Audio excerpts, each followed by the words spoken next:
Good morning, good afternoon, whatever it is for you, I hope you're having a fantastic day. My name is Zach Schaumler. This is Strong Opinion Sports. Thank you so very much for tuning in. Today's Thursday, September 26th, and I'll be very honest, it's early in the morning for me. I usually record this podcast in the afternoon or at night. Not today. It's 8 in the morning. I'm trying to get this out as quickly as I possibly can. I did a different intro today. I get a lot of comments sometimes. People say, I don't like the intro. It's do this or that. So I'm going to just test it out.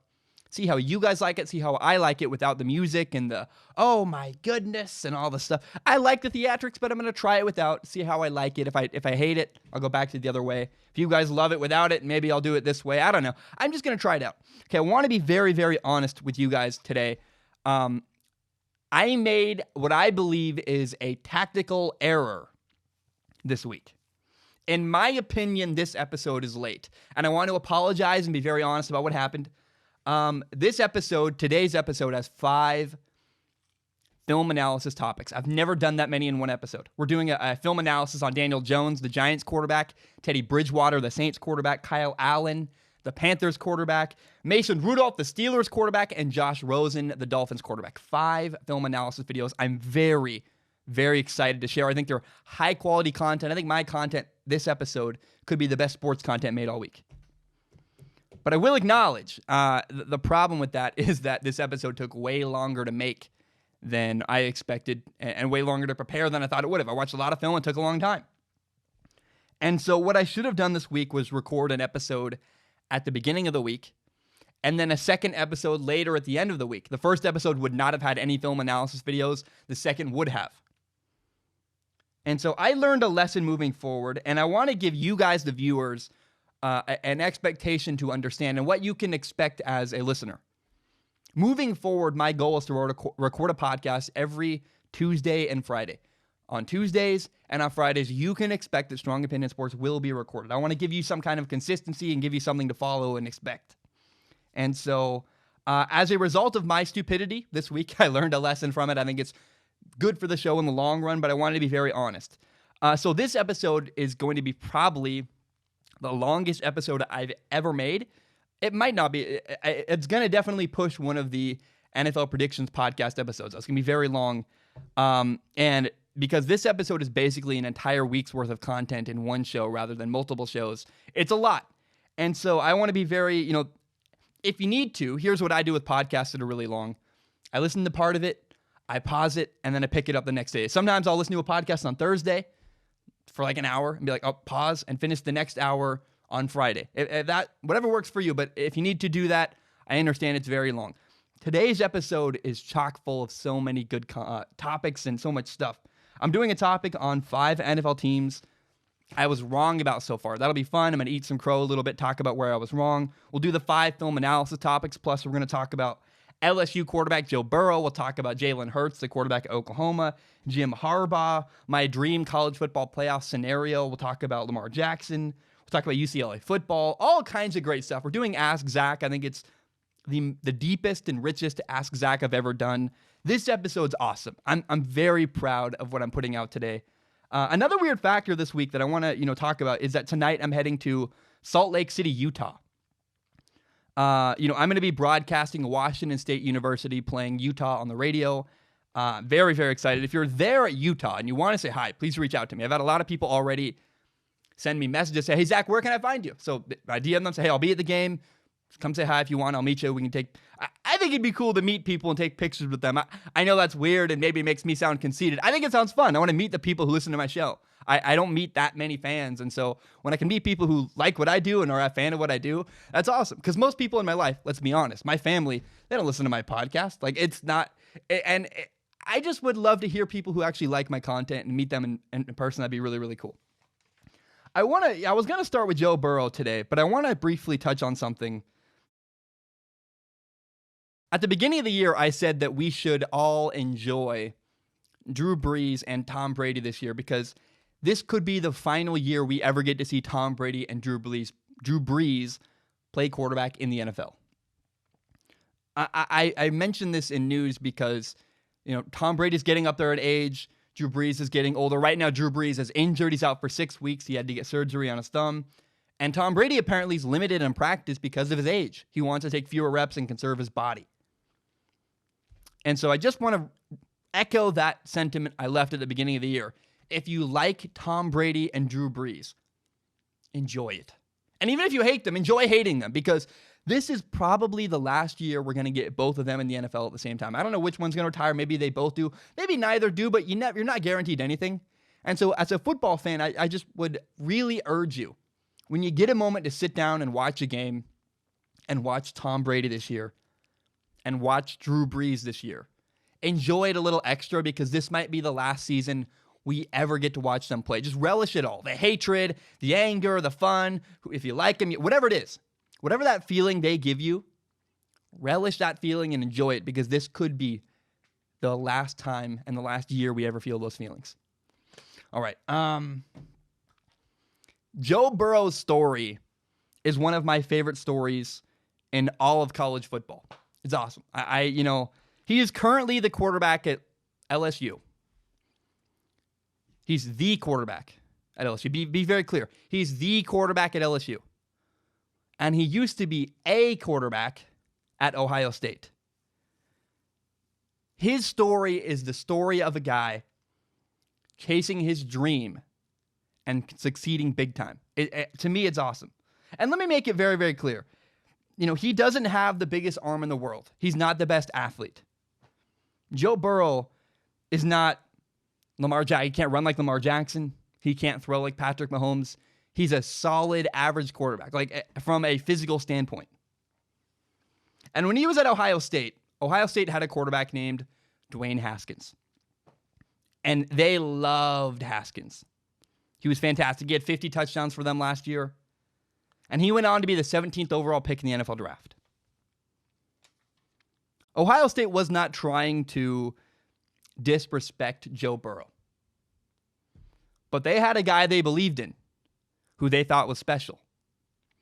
And unfortunately for Joe Burrow, he was not the guy they believed in or thought was special. They named Dwayne Haskins the starter, and they made Burrow the backup. But Joe believed in himself. He knew he could play somewhere. And in fact, I have no doubt in the middle of their quarterback battle, when he was battling Dwayne Haskins for the starting job, I have no doubt that encouraged him. Hey, I'm doing really well. I can play. I can move the ball. I'm running this offense well. It gave him confidence. I'm sure of it. Enough confidence that he said, I'm going to go somewhere else and get a chance to play because I believe in myself. He's like, man, I'm right there. I'm so close. I just need to find a school that believes in me the way Ohio State believes in and the way they want Dwayne Haskins. So he did. That's what he did. He'd gotten his degree in 3 years, and he elected a graduate transfer to LSU. I want to say Louisiana State. I don't know why. It's LSU. I don't know them as Louisiana State. We all know them as the LSU Tigers. And because he'd redshirted his first year, Joe Burrow had 2 years of eligibility after transferring. So he became the starting quarterback at LSU. And in his first year, they went 10-3. Awesome. He had 10 wins. They won the Fiesta Bowl. And Joe Burrow was solid. He had 16 touchdowns, 5 interceptions, 2,864 yards, a 57% completion percentage. Nothing really elite, but hey, that's a solid year. You won 10 games. You moved the ball. You had okay stats. Congratulations, Joe Burrow. You got your dream. You became a starting college quarterback. And for some guys, that's enough. But here's what's really, really cool. When the year ended, he worked his butt off in the offseason. He worked extremely, extremely hard. And this year in 2019, he has elevated his level of play. You don't need to hear stories about his work ethic. It's very obvious on the field. He's a different quarterback. So in 13 games last year, 16 touchdowns, 5 interceptions, 2,894 yards, and a 57% completion percentage. He had 16 touchdowns in 13 games. Well, this year in just 4 games, he has 17 touchdowns. He has more touchdowns in 4 games this year than he had all season last year. He has 17 touchdowns, 2 interceptions, an 80% completion percentage, and 1,520 yards. Last week, he broke the school record for touchdown passes in a single game. He had 6 against Vanderbilt. His footwork's better than I've ever seen, And what that tells me is that not only has he mastered the offense, right? And not that, look, when a guy's footwork gets better, it means he's in total control and really knows where he's going the ball every single play. And he's done a ton of mental reps, and he's probably run the plays a million times in his head in his bedroom going, bam, read 1, read 2, read 3, bam, bam, bam, going through all the stuff in his head. So he's mastered this offense. But better footwork also has elevated his accuracy. He's making great decisions. His arm looks stronger. He slightly tweaked his mechanics. And he's moving really well in the pocket. Everything I see from Joe Burrow is really, really cool. And I'll be honest, I cannot remember the last time LSU had a truly elite college quarterback. Now, they once had a guy named Zach Mettenberger. The guy was not elite. He had a giant arm. He could throw really far. Wasn't an elite quarterback. So here's the story to me. Joe Burrow left Ohio State. And I have no doubt that when he left the program, there are some people, I don't know that everybody, but some people I'm sure called him a quitter for leaving that program. Whenever you transfer, that's what happens to you.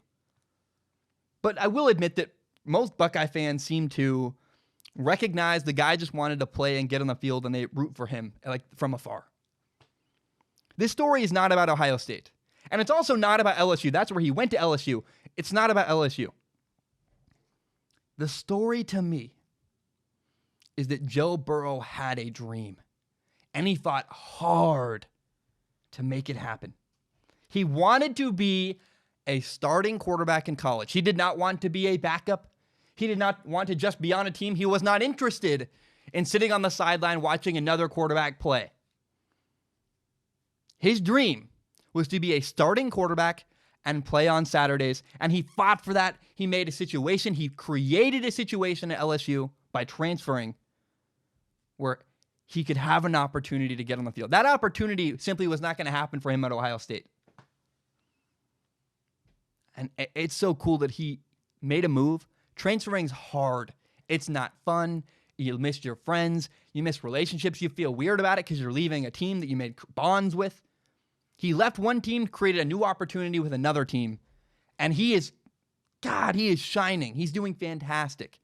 To me, that is so cool. That's a story I love. I'm not sure if Joe Burrow is going to be an NFL franchise quarterback. You know, he's got an average arm.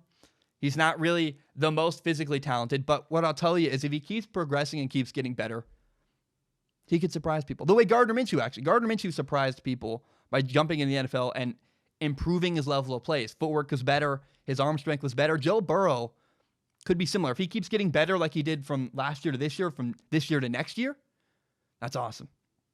And he makes great decisions with the football. He's overcome a lot of obstacles to get where he is. Joe Burrow, to me, he fought hard. He battled. And he improved a ton. He created his own opportunity and made himself an elite college quarterback. And to me, that is why Joe Burrow is one of the most inspiring people in all of college football right now. I love it. I love his story. I'm rooting for him. It's really fun to watch.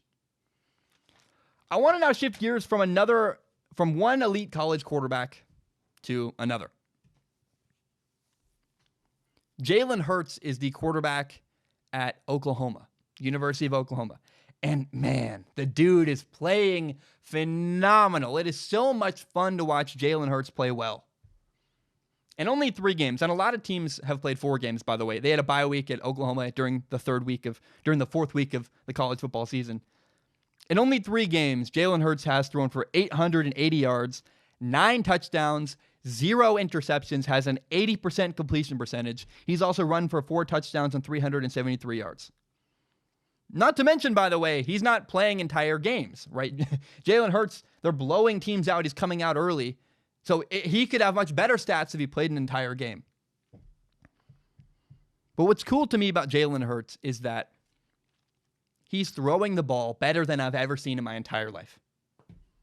This is a guy a couple of years ago who, like his freshman year at Alabama and the year after that, Jalen Hurts was known as the guy who struggles to throw the football. That was literally like how I viewed him. I was like, he's the guy who runs really well for Alabama, who can make a throw to a guy wide open, but he's really not an elite quarterback. He's not an elite thrower of the football. No, he's elevated himself, and Jalen Hurts has become an elite thrower of the football. That fires me up. That's so awesome. He has completely transformed himself as a quarterback in the past time he's been from the time he left Alabama. I think he did really well in that. What was that? The SEC championship game. He really impressed a lot of people. Impressed me, and I was like, wow, he might be like way better. And apparently he is. And he's gotten even better from that SEC championship game to now. He has mastered that offense. He's been determined. And I love watching Jalen Hurts' intensity in interviews. He is a man on a mission, right? He got rejected by Alabama. And he's on a mission to go win a national championship at Oklahoma. Let's dive into that. I said he got rejected at Alabama. If you know the history of Jalen Hurts, he had to transfer away from Alabama to get on the field, right? And look, him and Alabama had a good end, a healthy end, right? He left Alabama on good terms. When they were up by a lot, Alabama made sure to get Jalen Hurts into the game. But the long and the short of it, though, is that while he left on good terms and while he likes Nick Saban and it seems like everything's good, right? His relationship with Alabama, he earned a lot of people's respect and left well. The truth is he had a lot of success at Alabama. And then they picked another guy. They picked Tua. He eventually was beat out by Tua Tagovailoa. He had to leave Alabama. And now that he left, he's playing amazing. He's a much better quarterback. My buddy texted me a couple days ago. We were having a conversation, and he's in the military, and we talk frequently. And he said, would Nick Saban, Alabama's head coach, he said, do you think Nick Saban is going to regret losing Jalen Hurts? And the short answer is no, right? They have Tua. Tua's a Heisman Trophy candidate. Some people think he's the best player in all of college football. Their quarterback is really good at Alabama. The guy they replaced Jalen Hurts with is fantastic. And by the way, how cool is it that two of the guys at the top of the Heisman watch list are Tua, an Alabama quarterback, and Jalen Hurts, a former Alabama quarterback. I'm not an Alabama fan or anything, but that's just a weird, unique little circumstance. We've never seen that before, and that's really cool. But here's what I told my buddy. I told him that this whole entire experience has made Jalen a better quarterback in all aspects. The struggle, the pain of having to leave and having a school choose another guy and leaving a place you like and you put so much work into. The pain of losing a spot and having to transfer, that gives Jalen Hurts more depth as a person and makes him a better leader.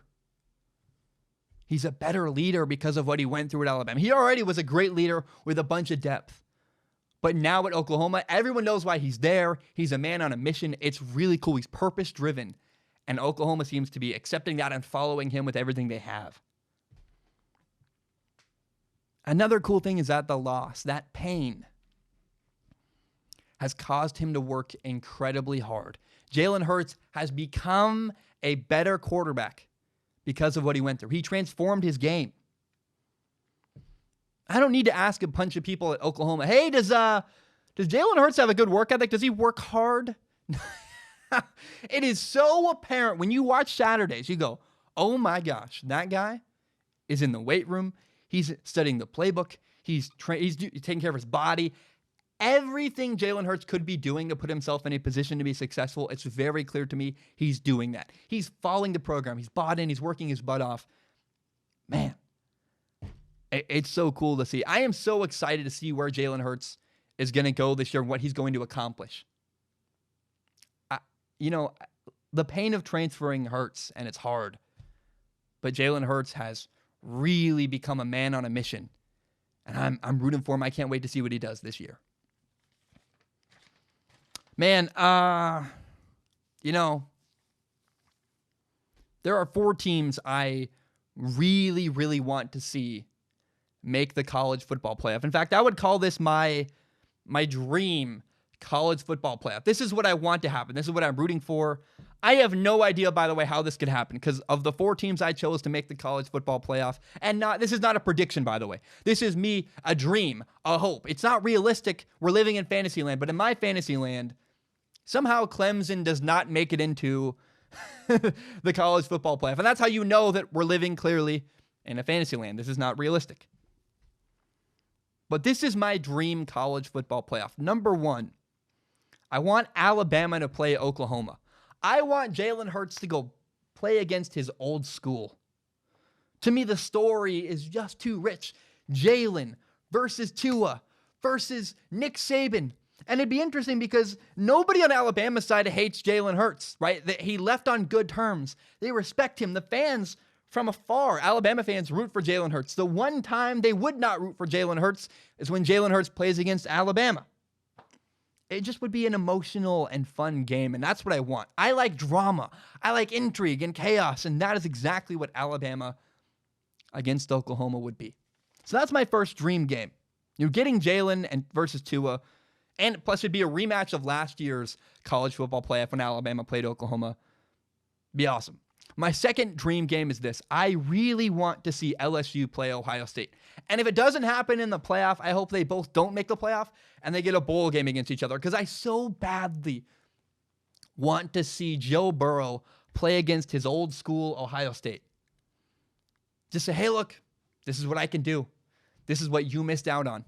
Have fun with Justin Fields, right? Not in a mean way, saying, look, I'm really good and I can play. It'd be fun to have him prove it in front of them on in a bowl game or in hopefully a college football playoff game. That'd be awesome, because I want the tension, the drama, the high stakes of win or go home.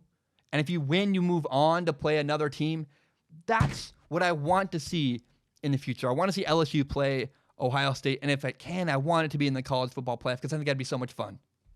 Look, I have no idea. I don't see a future where this actually happens, because the problem is Alabama and LSU are both they're both in the SEC, and they both play each other this year. And I don't know how exactly. I'm sorry, I wish I knew. I don't know how the SEC is configured. I think they'd play each other again in the. I think they're actually in the same division in the SEC. I have no idea. But the point is, I don't see a world where both Clemson doesn't make it in, and then two, where LSU and Alabama both make it into the playoff. I don't think it's possible.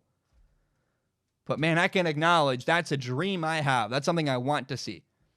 How cool would that be to see these two teams, these four teams, two great matchups in a row? Drama, chaos, emotion, fun.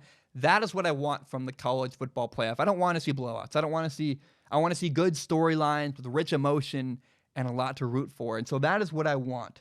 It's a dream. It's not going to happen, but that's what I would love to see. That's my dream college football playoff. Remember, that's Zach's Fantasyland. That's not going to happen, but that would be really fun if it did. Okay, we're going to take a short break. When I return, we're doing 5 film analysis videos. I'm very excited. Daniel Jones, Kyle Allen, Teddy Bridgewater, Mason Rudolph, Josh Rosen. Plus, later, we're going to talk about Jim Harbaugh, the quarterback of Michigan. He lost. It was embarrassing. People are mad at him. Lamar Jackson, UCLA football. My voice cracked. That happens. I'm young. It works. We're going to do a bunch of NFL stuff. There's a segment where I talk about coming up where I share the 5 teams I believe I got wrong so far in the NFL from my prediction show. We'll talk about Ask Zach. We'll do the segment Ask Zach. I think it's really the richest Ask Zach I've ever done. And now I want to shift gears, though. Before we take a break, I want to talk about, this is the one topic I do every episode. It's really important to me. I've got a lot of messages from people that this means a lot to them. It means a lot to me. And it's, I think, the most important topic I do every single episode of Strong Opinion Sports. I'm urging you and I'm begging you, if you're struggling, please go get help. I know it sounds cheesy. I don't like the transition from excited to this is weird and jarring, but I really want you to listen. 3 years ago, my younger brother took his life.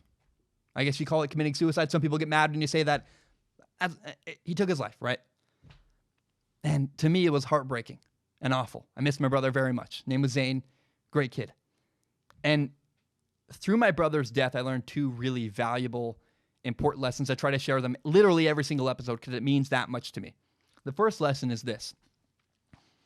My brother never shared his struggles. He never talked to anybody. Nobody had any idea that he was struggling or having a hard time.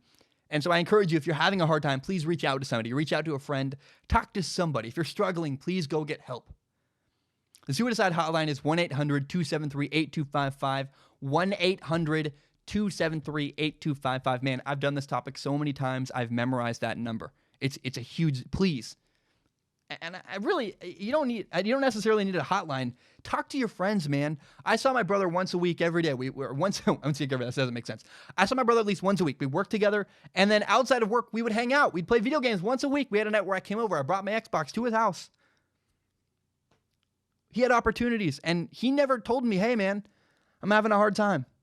And part of that's on him. Part of that's on me, though, too. This is the second painful lesson, is that I didn't do a good enough job making it clear to my brother, hey, I love you. I'm here for you. If you need help, if you need someone to talk to, if you need someone to vent to, if you're struggling at all, please come to me. I didn't do a good enough job as an older brother saying, hey, man, I'm here for you. If you need something, please reach out.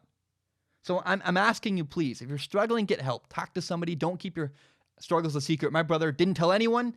And one day I came home, he was dead on the floor in his bedroom, and nobody knew it was coming. But the second thing is this, man. It's not just on the people who are struggling to reach out. It's your job as a friend. If you love the people, make sure they know they're loved by you. You care about them. You're there for them. Help the people in life. Reach out to them and make sure that they know you're there for them, you love them, and you have their back. My name is Zach Schomler. This is Strong Opinion Sports. I will be right back. All right, we are back. This is the first of 5 film analysis topics I'm going to do. I am so excited, right? It's going to be a bunch of work to edit these. I'm not looking forward to it at all, but I think it's really good I'm just excited to share, right, my thoughts and to show you, not just tell you, but show you the things I'm talking about with these 5 quarterbacks. I want to start by doing this. I want everybody to learn the name Kyle Allen. Kyle Allen is a Panthers quarterback. He's a second-year quarterback. He was not drafted. He had to move around in college. And on Saturday, he started for the Carolina Panthers. And by the way, he was fantastic. Awesome. Really fun to watch. He was 19 for 26 passing, had a 73% completion percentage, 261 yards, 4 touchdowns, 0 interceptions, but he did have a fumble. I acknowledge he had a fumble. We'll talk about it in a minute. But I want to start right off the bat by talking about Kyle Allen's very first pass. It's a run-pass option. What that means is that the Panthers called a running play, but if the Cardinals commit a ton of defenders to stop the run, then Kyle can throw the ball instead. So when he snaps the ball, he puts his eyes on number 58, linebacker Jordan Hicks. If Jordan Hicks backs way off, Kyle will simply hand the ball. He'll say, hey, running back, take the ball, run for yards. But if Jordan Hicks steps toward the line of scrimmage to stop the run, and if Kyle believes he can throw the ball behind him, he'll throw the seam ball to Greg Olsen. That's exactly what he does. Hicks steps toward the line of scrimmage. Now, he does quickly recover. Greg Olsen is not wide open. But Kyle Allen throws a perfect pass for a 17-yard completion. Now, his second throw comes on a play where the Cardinals are running cover 1. That means every single receiver has a man covering him who will follow him wherever he goes. That also means there's one high safety in the middle of the field who is free to read the quarterback's eyes and help with coverage deep over the top. On this play, the Cardinals also have a linebacker sitting inside, number 43, Hassan Riddick. He doesn't have a man to cover. He's just looking to help cover any short routes in the middle of the field. The Panthers' offense runs 2 slants breaking to the inside, with running back Christian McCaffrey running an outside route to the flat. Now, because the Cardinals are playing man coverage, number 58 Jordan Hicks has to run all the way outside and chase Christian McCaffrey.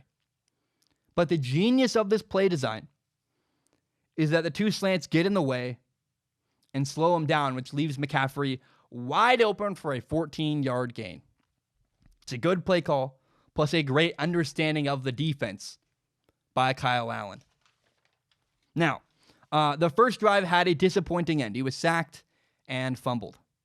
Now, the simple lesson to be learned from this play is that he only had one hand on the football while he was looking downfield. This play is why coaches tell young quarterbacks, hey, make sure you got 2 hands on the ball when you're reading a defense. With 2 hands on the ball, you're less likely to fumble. If you get hit with 1 hand on the ball, it's likely the ball comes out of your hands. The first drive had an unfortunate end.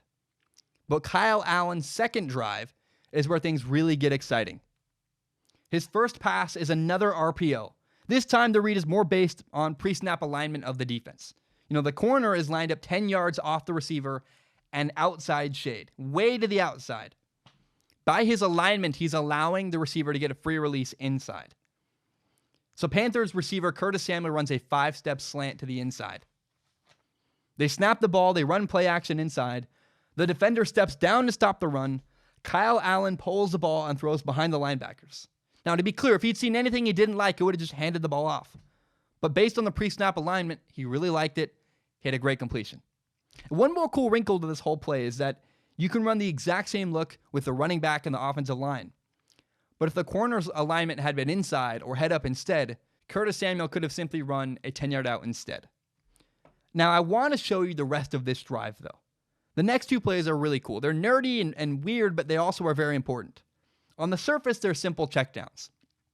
So 2 plays in a row, Kyle Allen read the defense. He didn't like what he saw, and he had a short completion to his running back, Christian McCaffrey. 2 short completions in a row, boring, like, Zach, why do I care? And I'll be honest, I don't love a guy who throws checkdowns the entire game. But you also should not force the ball deep into coverage. So on first down, they gained 3 yards. And on 2nd and 7, they gained another 2. What that did is now it's 3rd down and they're in a good situation. And it's 3rd and 5. What does Kyle Allen do on 3rd and 5? He makes one of his very best throws of the entire day. He's not timid.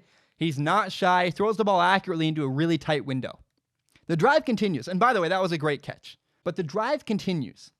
And he makes a series of really good decisions in a row. In fact, the entire game, he just repeatedly did the right thing. He doesn't force the ball into coverage. And other than his fumble, he had a really limited number of plays where he did something wrong or negative. But here's how that drive ended. On 2nd and goal, he rolls to the right and nobody's open. He simply throws the ball away into the stands. And it's so important not only to know when to throw the ball, but also when not to throw the ball and to live to see another day. So the very next play, it's 3rd and 5, a similar situation. He rolls to the right, extending the play. And this time, there's a man open. He throws a touchdown.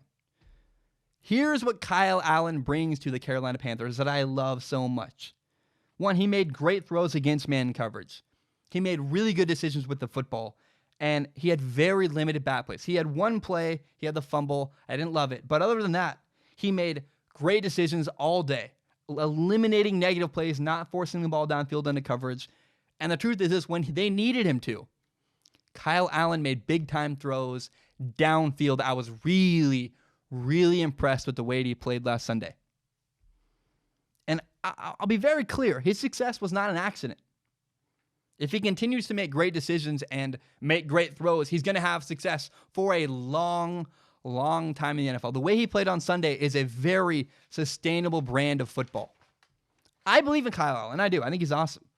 Unless he just drastically changes something, the success is going to continue. And I think it's even possible. You got to suggest it after watching what we saw on Sunday.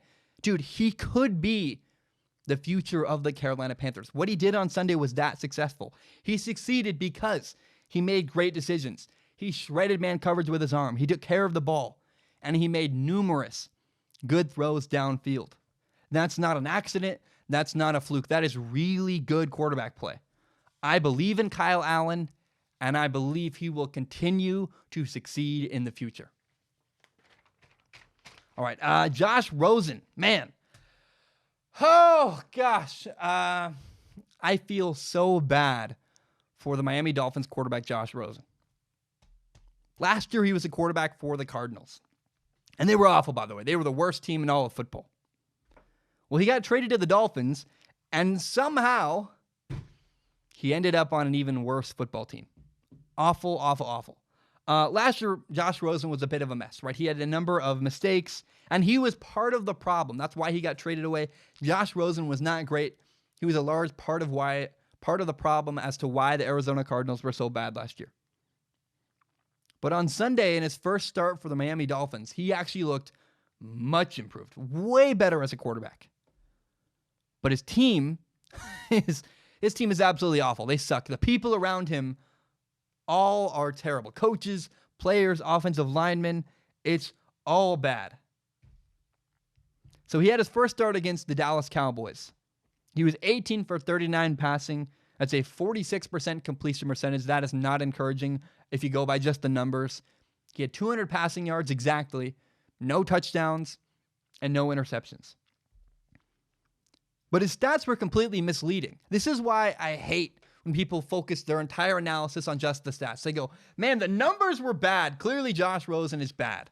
Or the numbers were good and clearly this guy's good. Sometimes the numbers are not an accurate description of what happened.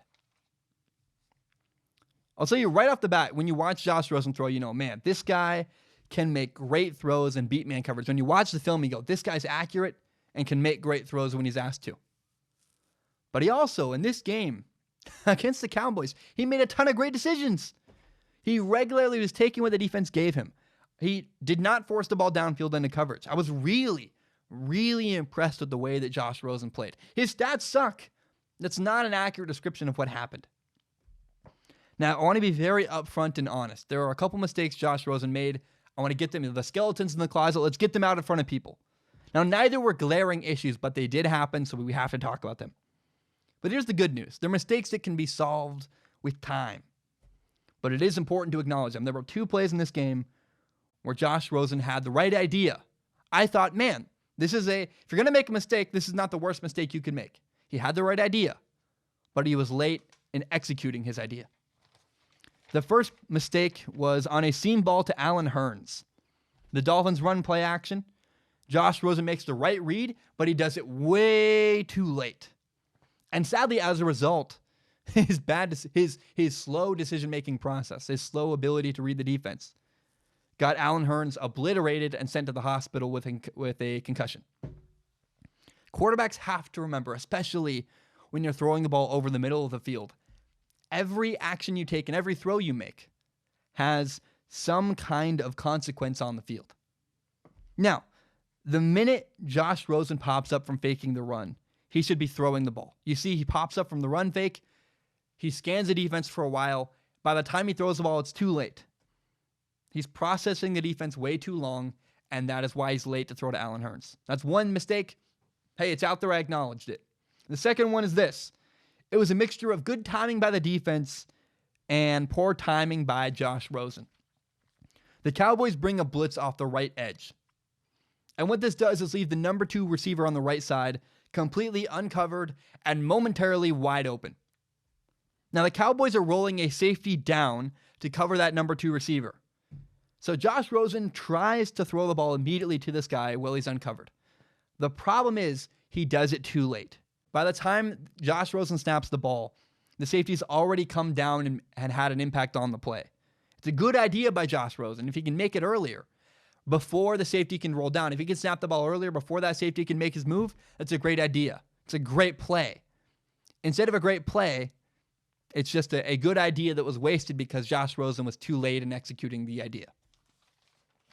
But man, aside from those 2 moments, Josh Rosen really did represent himself very well. I know the stats don't show, but he made a couple of great plays where he ran around and made something happen out of nothing. He was ad-libbing really well.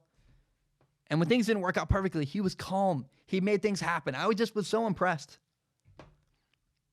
And as I mentioned earlier, he did a great job, I can't repeat this enough, of taking what the defense gave him. He didn't force the ball into coverage. He made good decisions with the football. Now, the reason the Dolphins scored only 6 points was not because of Josh Rosen.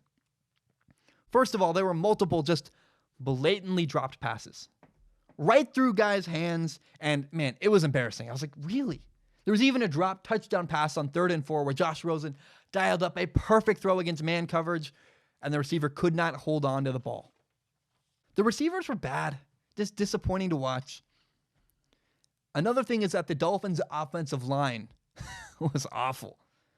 Regularly, the Cowboys brought a 4-man rush. And what the Dolphins would do is leave 6 or 7 guys in the block.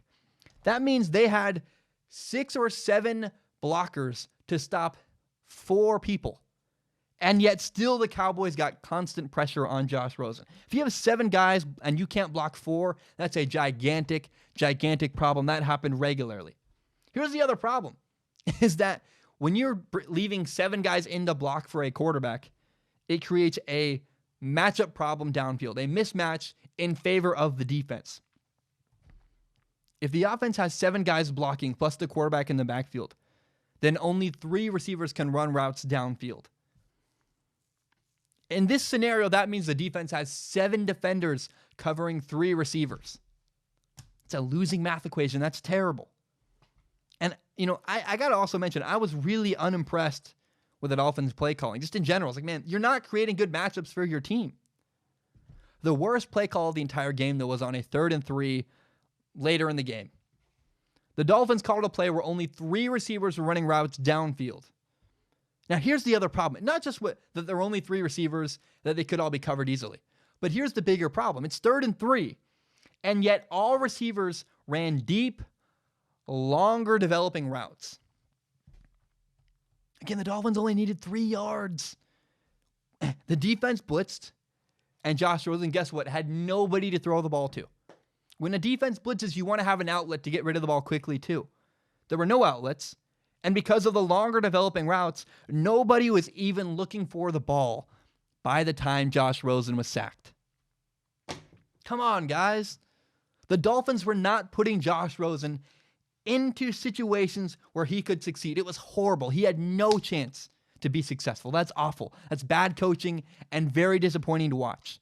The Dolphins' offensive line is terrible. They can't pass block. They can't really run block either. The Dolphins only had 72 rushing yards on Sunday, and 13 of those rushing yards came from Josh Rosen running around trying to avoid getting sacked. So aside from the plays where Josh Rosen was running, the Dolphins only had 59 rushing yards the entire game. Now here's one thing I believe the Dolphins need to do to make their lives easier, to give themselves a better chance to be successful. They need to run more screen passes. Their offensive linemen are really, really bad at individual pass blocks. They're just not talented. It's not going to be solved by the end of the year. They get beat all the time. It's really, really terrible. So the best way to succeed when you have a horrible offensive line that can't beat one-on-one blocks in the passing game is to run screen passes. That's because screens, on all screens, offensive linemen make it look like they're going to block you and then let you just run right by them and go downfield to try to block other people at the next level. All the quarterback has to do is buy a little bit of time, then throw behind the defenders that are about to kill him and get the ball in the hands of a playmaker who can get downfield and make a bigger play. That's what I would watch for. If you're a Dolphins fan, watch for the way they run screens and watch for whether or not they do it more and do it more successfully. My hope is that the Dolphins start running a bunch of screen passes and get the ball in the hands of guys who are better playmakers, guys like Kenyon Drake, who can make big plays in open space, but normally have a hard time getting to open space because they can't block anything, and there's no way Kenyon Drake, the running back for the Dolphins, can ever get sprung and get into an open field situation where he can really make a big play. Now, I think the biggest problem that Josh Rosen, the biggest challenge he's going to face all year so far, and really over the course of this year, is Josh Rosen needs to be a good leader in practice throughout the week. When you're losing and you suck, it's easy for people to become disengaged and start caring less. I know it's the NFL. I know guys are getting paid, but let's be honest, this still happens all the time. When you watch on Sunday, the effort from a lot of the receivers was just poor. Guys are not giving their best effort all the time. And there was one play where Josh Rosen made a really great pre-snap read. The Dolphins had a running play called, but nowadays most running plays, let's be honest, are plays where, if the quarterback likes what they see, they have an option to throw the ball anyways. That's how running plays are. All throws now have an option to throw. All running plays now have an option to throw the ball. So the defender over the number 2 receiver blitzed into the run. This left the number 2 wide receiver uncovered and wide open. So guess what Rosen did? He made a great heads-up play. He threw him the ball. But neither receiver on that side of the field was even looking for the ball. I think their attitude was, hey, it's a run play. We're just going to take this one off, not give a good effort. It was the right read by Rosen. You could see it. Watch him after the play. He's yelling and pointing. He's like, look, he did the right thing. And so this is a good lesson for Josh Rosen as a leader. He has to do a good job throughout the week to work hard to make sure everybody around him knows the entire game plan and all the little adjustments throughout the game. You got to make sure your guys know that. You got to get on the same page. You got to be that annoying guy. Hey, man. Hey, Drew, do you know you got to look for the ball quickly? Do you know this? Do you know that? Be that guy. That's what he has to do, is pick up his team and make sure everybody's on the same page. That's on Josh Rosen. He has to do more work than normal because the guys around him suck. It's hard, but it's going to make him a better leader in the long run if he embraces that role. The truth is, I feel really bad for Josh Rosen. He's in a horrible situation. He's not a bad quarterback, but everyone around him sucks. And all Josh Rosen can do is the best he can with what he has. Now, I do also want to talk about, long and the short is, I feel bad for Rosen. But there's one more thing I want to talk about that I think will appeal to Dolphins fans watching this video. The Dolphins ran an onside kick on Sunday, and they got it. They recovered the ball. It was awesome. It was fun to watch. But it was called back because supposedly one of the Dolphins was offsides. Now, I watched this play, and I paused it at the kick, and guess what? Nobody's offsides. And even more is, even after the ball is gone, the ball has been kicked, there's still nobody offsides. This was a bad call. I feel bad for the Dolphins. They got robbed. They should have gotten the ball after the onside kick recovery. It should have been their ball. And instead, the refs made a bad call and kind of screwed him over. I just wanted to point that out. I saw it on film. I was like, I have nowhere to put this other than at the end of the Josh Rosen video where Dolphins fans might see it. The Dolphins got robbed. I feel bad for them. Okay, I'm going to take a short break. When I return, we're going to jump back into a couple more film analysis topics. We'll do Daniel Jones. We'll talk about Teddy Bridgewater and Mason Rudolph. And then later in the show, we'll talk about 5 NFL teams I've been wrong about so far this NFL season. We'll talk about Jim Harbaugh, the head coach of Michigan, who got badly beaten. Guys are calling for his job. I'll share my reaction to all that. We're going to talk about UCLA football. We'll talk about Lamar Jackson. And I have a cool quarterback story about a guy named Kyle Trask who did something kind of unexpected and cool. And even farther towards the end of the show, we'll do Ask Zach. It's one of the deepest segments I've ever done. Another thing we're going to talk about, I added this later, is Derek King. He's a guy who is got a weird story going on in college football. It's something I've never, ever seen before. And then at the very end of the show, we'll talk about storylines for next week in the NFL. Guys, my name is Zach Schomler. I'm going to take a short break, and I will be right back. All right, we are back. We have a couple film analysis topics left I want to do. I want to start with Daniel Jones. So, Daniel Jones, the Giants' rookie quarterback, had a wild, wild day last Sunday. He had his first ever NFL start. He was 23 for 36 passing at 336 passing yards, 2 passing touchdowns, another 2 rushing touchdowns. And he led the Giants for a come-from-behind victory in the fourth quarter, had a final score on 4th and 7 to win the game. And I saw a lot of good in this game. It was awesome. I saw a lot of good and a little bit of bad. We'll start with the good stuff I saw. It was immediately obvious Daniel Jones is a much more capable quarterback than the former Giants starter Eli Manning. He dialed up big-time throws into tight windows. He made great decisions with the ball. He took short passes underneath. Daniel Jones' physical ability allowed the Giants head coach Pat Shurmur to open up the playbook. When Pat Shurmur was offensive coordinator for the Vikings, we saw really great play calling and great design over and over again.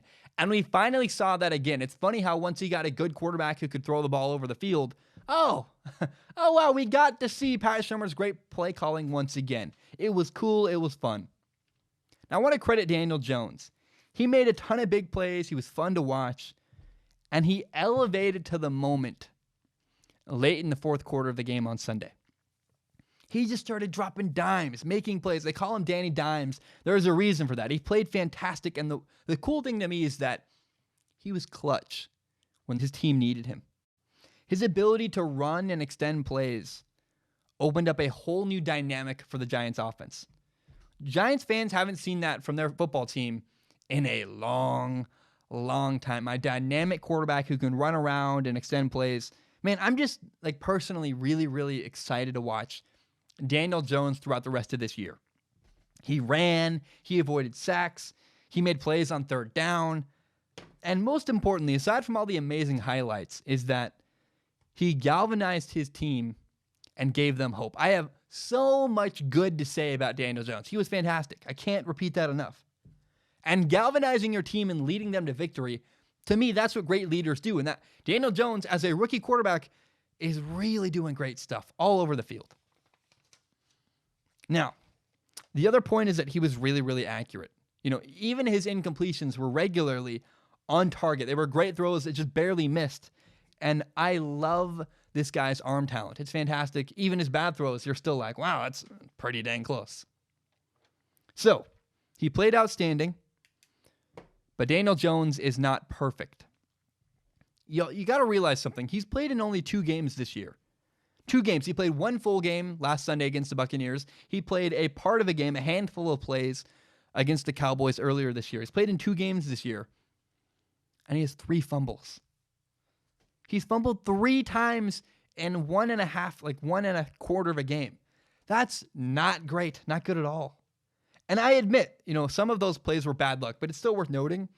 And that's something to look forward to in the future for Daniel Jones. He's not perfect, and neither is the Giants' offensive line. I said last week the Giants' offensive line wasn't great. And saying the words wasn't great got me a firestorm of hate from Giants fans. So much pushback from angry Giants fans. And, I want to be very clear. I stand by what I said. I don't care what some website ranked the Giants' offensive line. Get out of here. I don't care about some dumb ranking. It's not my opinion. That's their opinion. Good for them. The Giants' offensive line is not awful. I'm not saying that. Is anybody saying that? They're not awful. But they're not elite. They're not great. When I watch the film, I repeatedly see a lot of pressure on Daniel Jones. I see the guy having to run around, having to extend plays. Thankfully, he's capable of moving around. Thankfully, he's capable of avoiding sacks. But, the Giants' offensive line isn't perfect. Everyone acts like they're amazing, and I got a lot of pushback. They're not great. They're okay. They're solid. They have things they need to work on, though, for sure. You got to take note. A couple times the Buccaneers' edge rush created big-time problems for the Giants' offensive line and for their protection schemes. That's something that other teams are going to try to copy. Now, there were also 2 throws by Daniel Jones where he showed his youth. The protection was a problem at times, but also he really showed, hey, I'm a young rookie quarterback. I'm going to make mistakes. On both those plays, defenders baited Daniel Jones into throwing the ball at them. One of them should have been intercepted. There was a play. The first one, the safety was sitting in the middle of the field just waiting for Daniel Jones to throw the ball over the middle. And he did exactly that. The Giants ran an in-breaking route, and really, the Buccaneers should have had an interception. The guy dropped the pick, but it was like right in his hands. Should have been a pick. The biggest difference when you jump from college football to the NFL is guys are just much faster. They can break on the ball way quicker and get to the ball a lot faster. A similar thing happened later in the game. Danny threw an out route to the right, and the corner was sitting waiting for it, baiting him to throw the ball to the outside. So look, there's just a couple moments where Daniel Jones, you go, oh, he's made mistakes, and he's young. He's a young quarterback who's got baited a couple times by defenders. So there's a couple things Giants fans should look forward to and really pay attention to over the next couple weeks throughout this season by Daniel Jones. One is, will he keep fumbling? 3 fumbles in 2 games, not great. Is the trend going to continue? Is he fumble prone? The second thing is that, will the Giants' offensive line keep allowing pressure at him? Is he going to have to run around and avoid sacks and make plays, or are they going to tighten things up and start protecting him a little better? And the third thing is, he's been baited into throws twice now. Eventually, will those turn into interceptions? He had a dropped interception this week, and he could have had a second one on that out route. Is his youth going to lead to him throwing interceptions later down the road? He's young. The fourth thing you got to remember is that, please enjoy Daniel Jones. He's a great quarterback. I like him. He's young. He's going to make mistakes, but he's also immensely talented. As a football fan, as a guy, I love quarterbacks. It's my favorite position in sports. I love analyzing them and talking about them. I'm really, really excited to watch Daniel Jones this year. I think he does a lot of special stuff, and it's going to be a blast. Now, the Giants will not have Saquon Barkley, their star running back, for a couple of weeks. He has a sprained ankle. And I think they're going to manage all right without him. They're going to miss his big explosive plays. Do not get me wrong.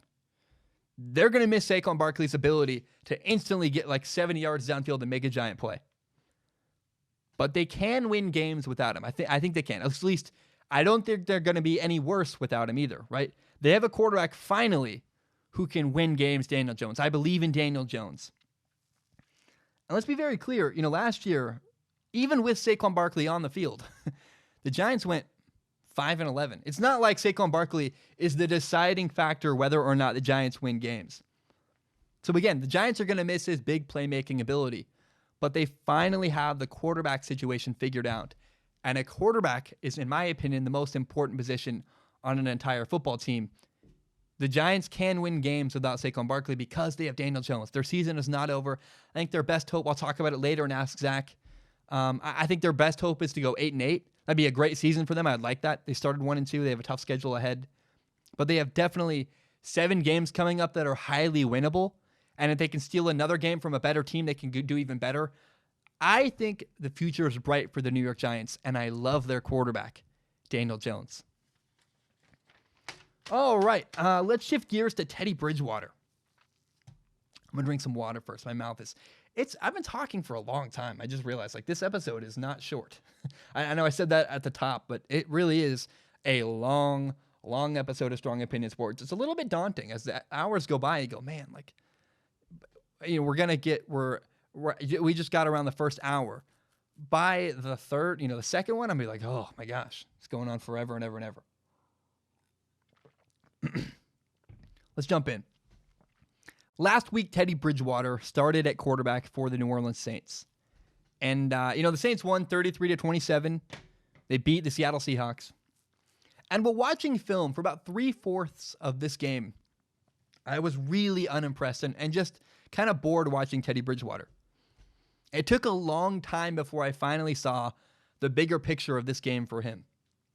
At one point, I even wrote down on my notes, I said, did Teddy Bridgewater win the game for the Saints, or did the Saints win the game and Teddy Bridgewater just happened to be playing quarterback for them? I watched this game, and first of all, the Saints had a long touchdown on a punt. They also had a touchdown on defense. So I wondered, when you look at Teddy Bridgewater's stats, you look at the picture on paper of what happened.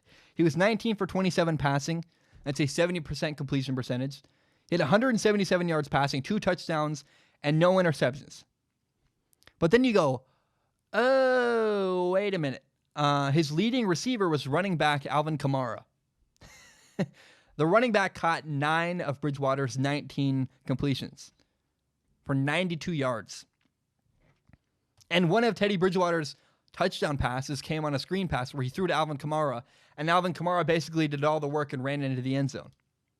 29 yards. He broke some tackles. It was really impressive. And so when you look at things that way, it's really easy to be skeptical of Teddy Bridgewater.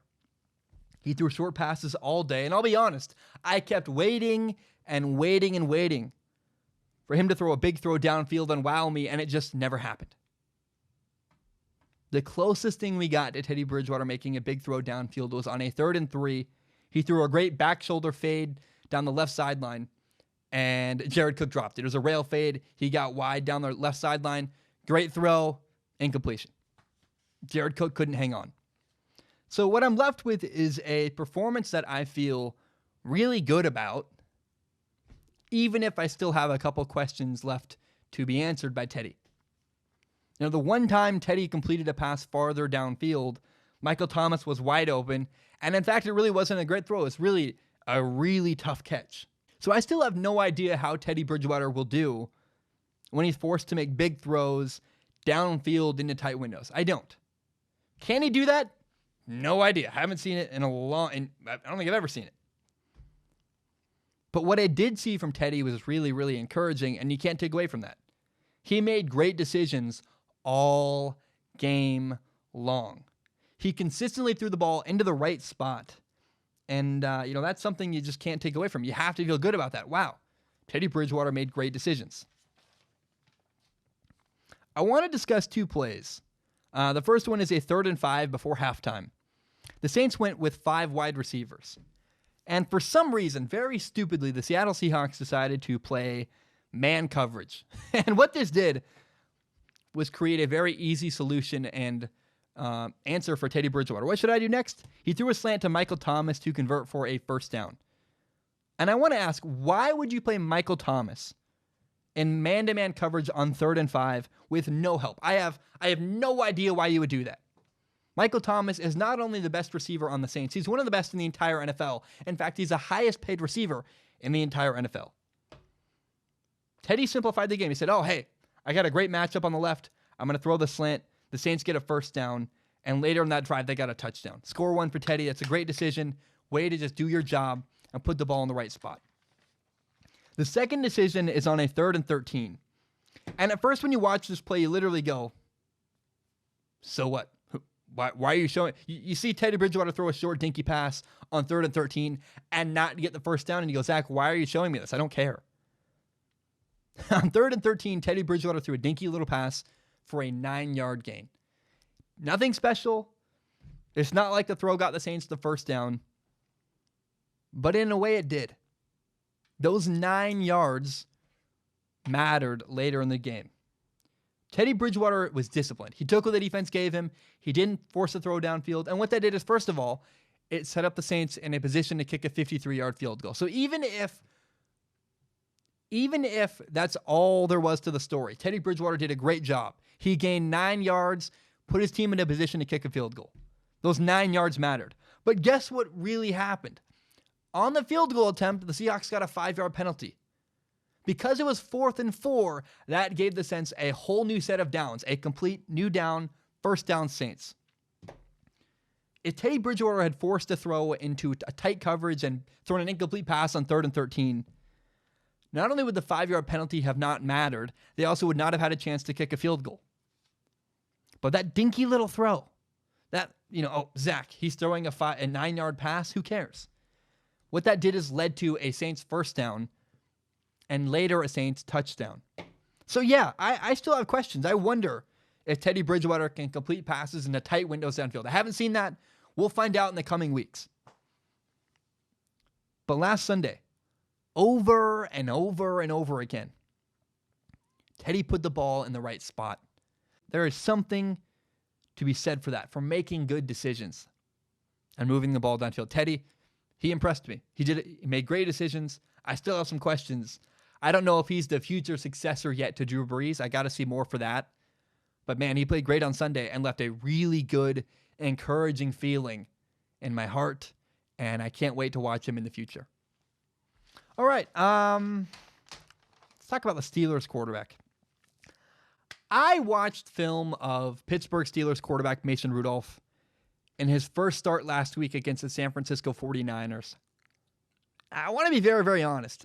There's not a clear claim that can be made from watching the film. Many of my film analysis videos they add up to a conclusion where I make a final claim at the end. I say, Teddy Bridgewater played great, or Josh Rosen is good, but his team sucks, or Daniel Jones is good, or this or that. But, the main point here is that I didn't get enough evidence to suggest that Mason Rudolph is a bad quarterback.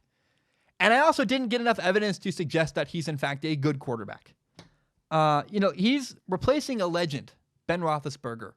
And I wish I could say and give you a clear answer whether, I want to say, he's the next Steelers franchise quarterback. Or, I wish I could say, or he's not the next Steelers franchise quarterback. But I can't make a definitive decision or a definitive, answer. It wasn't there on Sunday. His game was kind of a mixed bag. He was 14 for 27 passing, had a 51.9% completion percentage, 174 yards, 2 touchdowns, and an interception. He made some good throws. He had a throw into a tight window to Juju Smith-Schuster that Juju took 65 yards and ran for a long touchdown, right? That's a good throw, but really Juju did a lot of the work. And then he had a good long touchdown throw down the left sideline, which is hard to judge because his receiver beat his man by 7 yards. He's pretty much wide open by NFL standards. And it really didn't need to be a perfect pass, although it wasn't a bad one either. Now, the offensive line struggled for the Steelers. Not only was Mason Rudolph hurried multiple times, he was forced to either check the ball down before he was ready or was forced to run around because he wasn't able to really get time to look downfield and scan the defense. And another thing the offensive line struggled with was they had a hard time getting to their assignments on screen passes. Mason Rudolph also had a couple of in-between throws where they were not in great locations. They weren't perfectly accurate throws, but they were still opportunities for receivers to make some catches. And then he was also late on a throw down the middle that also sailed high. So you kind of go, it's a very middling performance. A good throw or two, a couple throws that are is that his fault? Is that the receiver's fault? It certainly could have been a better throw, but it also could have been caught. It's kind of all over the place. And so, we got to wait and see. Now, there was an out route on the right side of the field where Richard Sherman baited him into throwing the ball. Sherman was sitting, waiting for the ball, and quickly moved to break up the pass when it was thrown. The truth to me is that the jury is still out on Mason Rudolph. I don't know. He's young, and I'm not going to give up hope on him yet. We got to wait and see. The players around him all had really bad days on Sunday against the 49ers. His receivers and offensive line were not great. And Mason Rudolph himself certainly could have played better. But I will say this, in his post-game interview, he owned his mistakes, and I like that. I respect that. He also threw an interception on a broken play. And it's one of those plays where I think he's trying to do a little bit too much. He saw a guy briefly open, but by the time he threw the ball, the window had closed and the guy was no longer open. So, I think he had a lot of moments on Sunday, Mason Rudolph did, that he can learn from. A lot of moments that he can look at film and go, this can be a better throw. This can be a faster decision. This could be just I'm going to throw the ball away instead. There are a lot of moments like that. So with Mason Rudolph, I think we just have to wait and see. There's not a clear definitive answer here. I hope he gets better, and maybe he won't, but for me, it's just too early to tell either way. We just got to wait and see what happens. I hope he's the next Steelers franchise quarterback. I like good quarterback play. I like seeing young quarterbacks succeed. But the truth is, from Mason Rudolph's play on Sunday, you just can't tell either way whether he's good or bad. And we just have to wait and see more from him in the future. I'm sorry, but I need more evidence before I can give you a final, really good statement about Mason Rudolph. All right, guys, we're going to take a short break. When I return, finally, the topic I'm most excited for, that you guys might be most excited for too. We're going to talk about the 5 NFL teams I was wrong about. We'll also talk about a quarterback named Kyle Trask. We'll talk about UCLA football. We'll talk about Jim Harbaugh. Talk about Lamar Jackson. And then later down the road, at the end of the show, we'll talk about De'Aaron King. We'll do Ask Zach, and we'll talk about the best storylines for football next week. My name is Zach Schaumler. I'm going to take a short break. Before I go to break, why do I always say that? I say my name is Zach Schaumler because that's what feels right. That's what a broadcaster would do before they take a break and go to commercial. But also, you know who I am. If you're this far into the podcast, you probably know who I am. So I got to I don't know if I'm going to change it, but I want to point out the silliness of me, in fact, pointing out that my name is Zach Schaumler. You know that. I know that. Everybody listening probably knows that. But nonetheless, my name is Zach Schaumler. I'm going to take a short break. I will be right back. All right, we are back. I think up next is going to be my favorite segment of this entire podcast. After 3 weeks of NFL football, I believe there are 5 teams that I've been wrong about so far this year. And when I say I was wrong, what I mean is when I did my prediction show, I think I got some things wrong when I talked about them. There are 2 teams that are better than I expected, and there are 3 teams that are actually worse than I expected. The first team I believe I was wrong about was the Buffalo Bills. God, I got to give the Bills some credit, man. I predicted them to go 6-10 and go 3rd in their division in the AFC East. And they started 3-0. They're actually halfway already to the win total I predicted for them. And, they play the Patriots this week, by the way. So I think their undefeated season is going to come to an end right now. But I'm still really impressed with the Buffalo Bills. You got to just give them credit. They've now beaten 3 pretty subpar teams. They beat the Jets, the Bengals, and the Giants, who had Eli Manning at quarterback. But nonetheless, the Bills have built a really solid roster. And, I praised them in my predictions episode for, I said that they had, of any team in the NFL this offseason, they added the most substance. They did not add a bunch of star players, but what the Bills brought in was a bunch of solid starting players who can contribute immediately on day one. And I was right to point that out. But what's funny is I pointed that out, that they brought in a bunch of new starters. And what I didn't do is didn't give it enough weight. I should have, really given that more weight when I made my predictions. It's funny how, I look back at old Zach in the past. It's just funny to me how making your roster better, It's funny how making your roster better makes you win more games. Silly Zach. I was stupid. I was wrong about that. Their defense looks great in Buffalo. Josh Allen's getting better every single day. It just keeps getting a little bit better.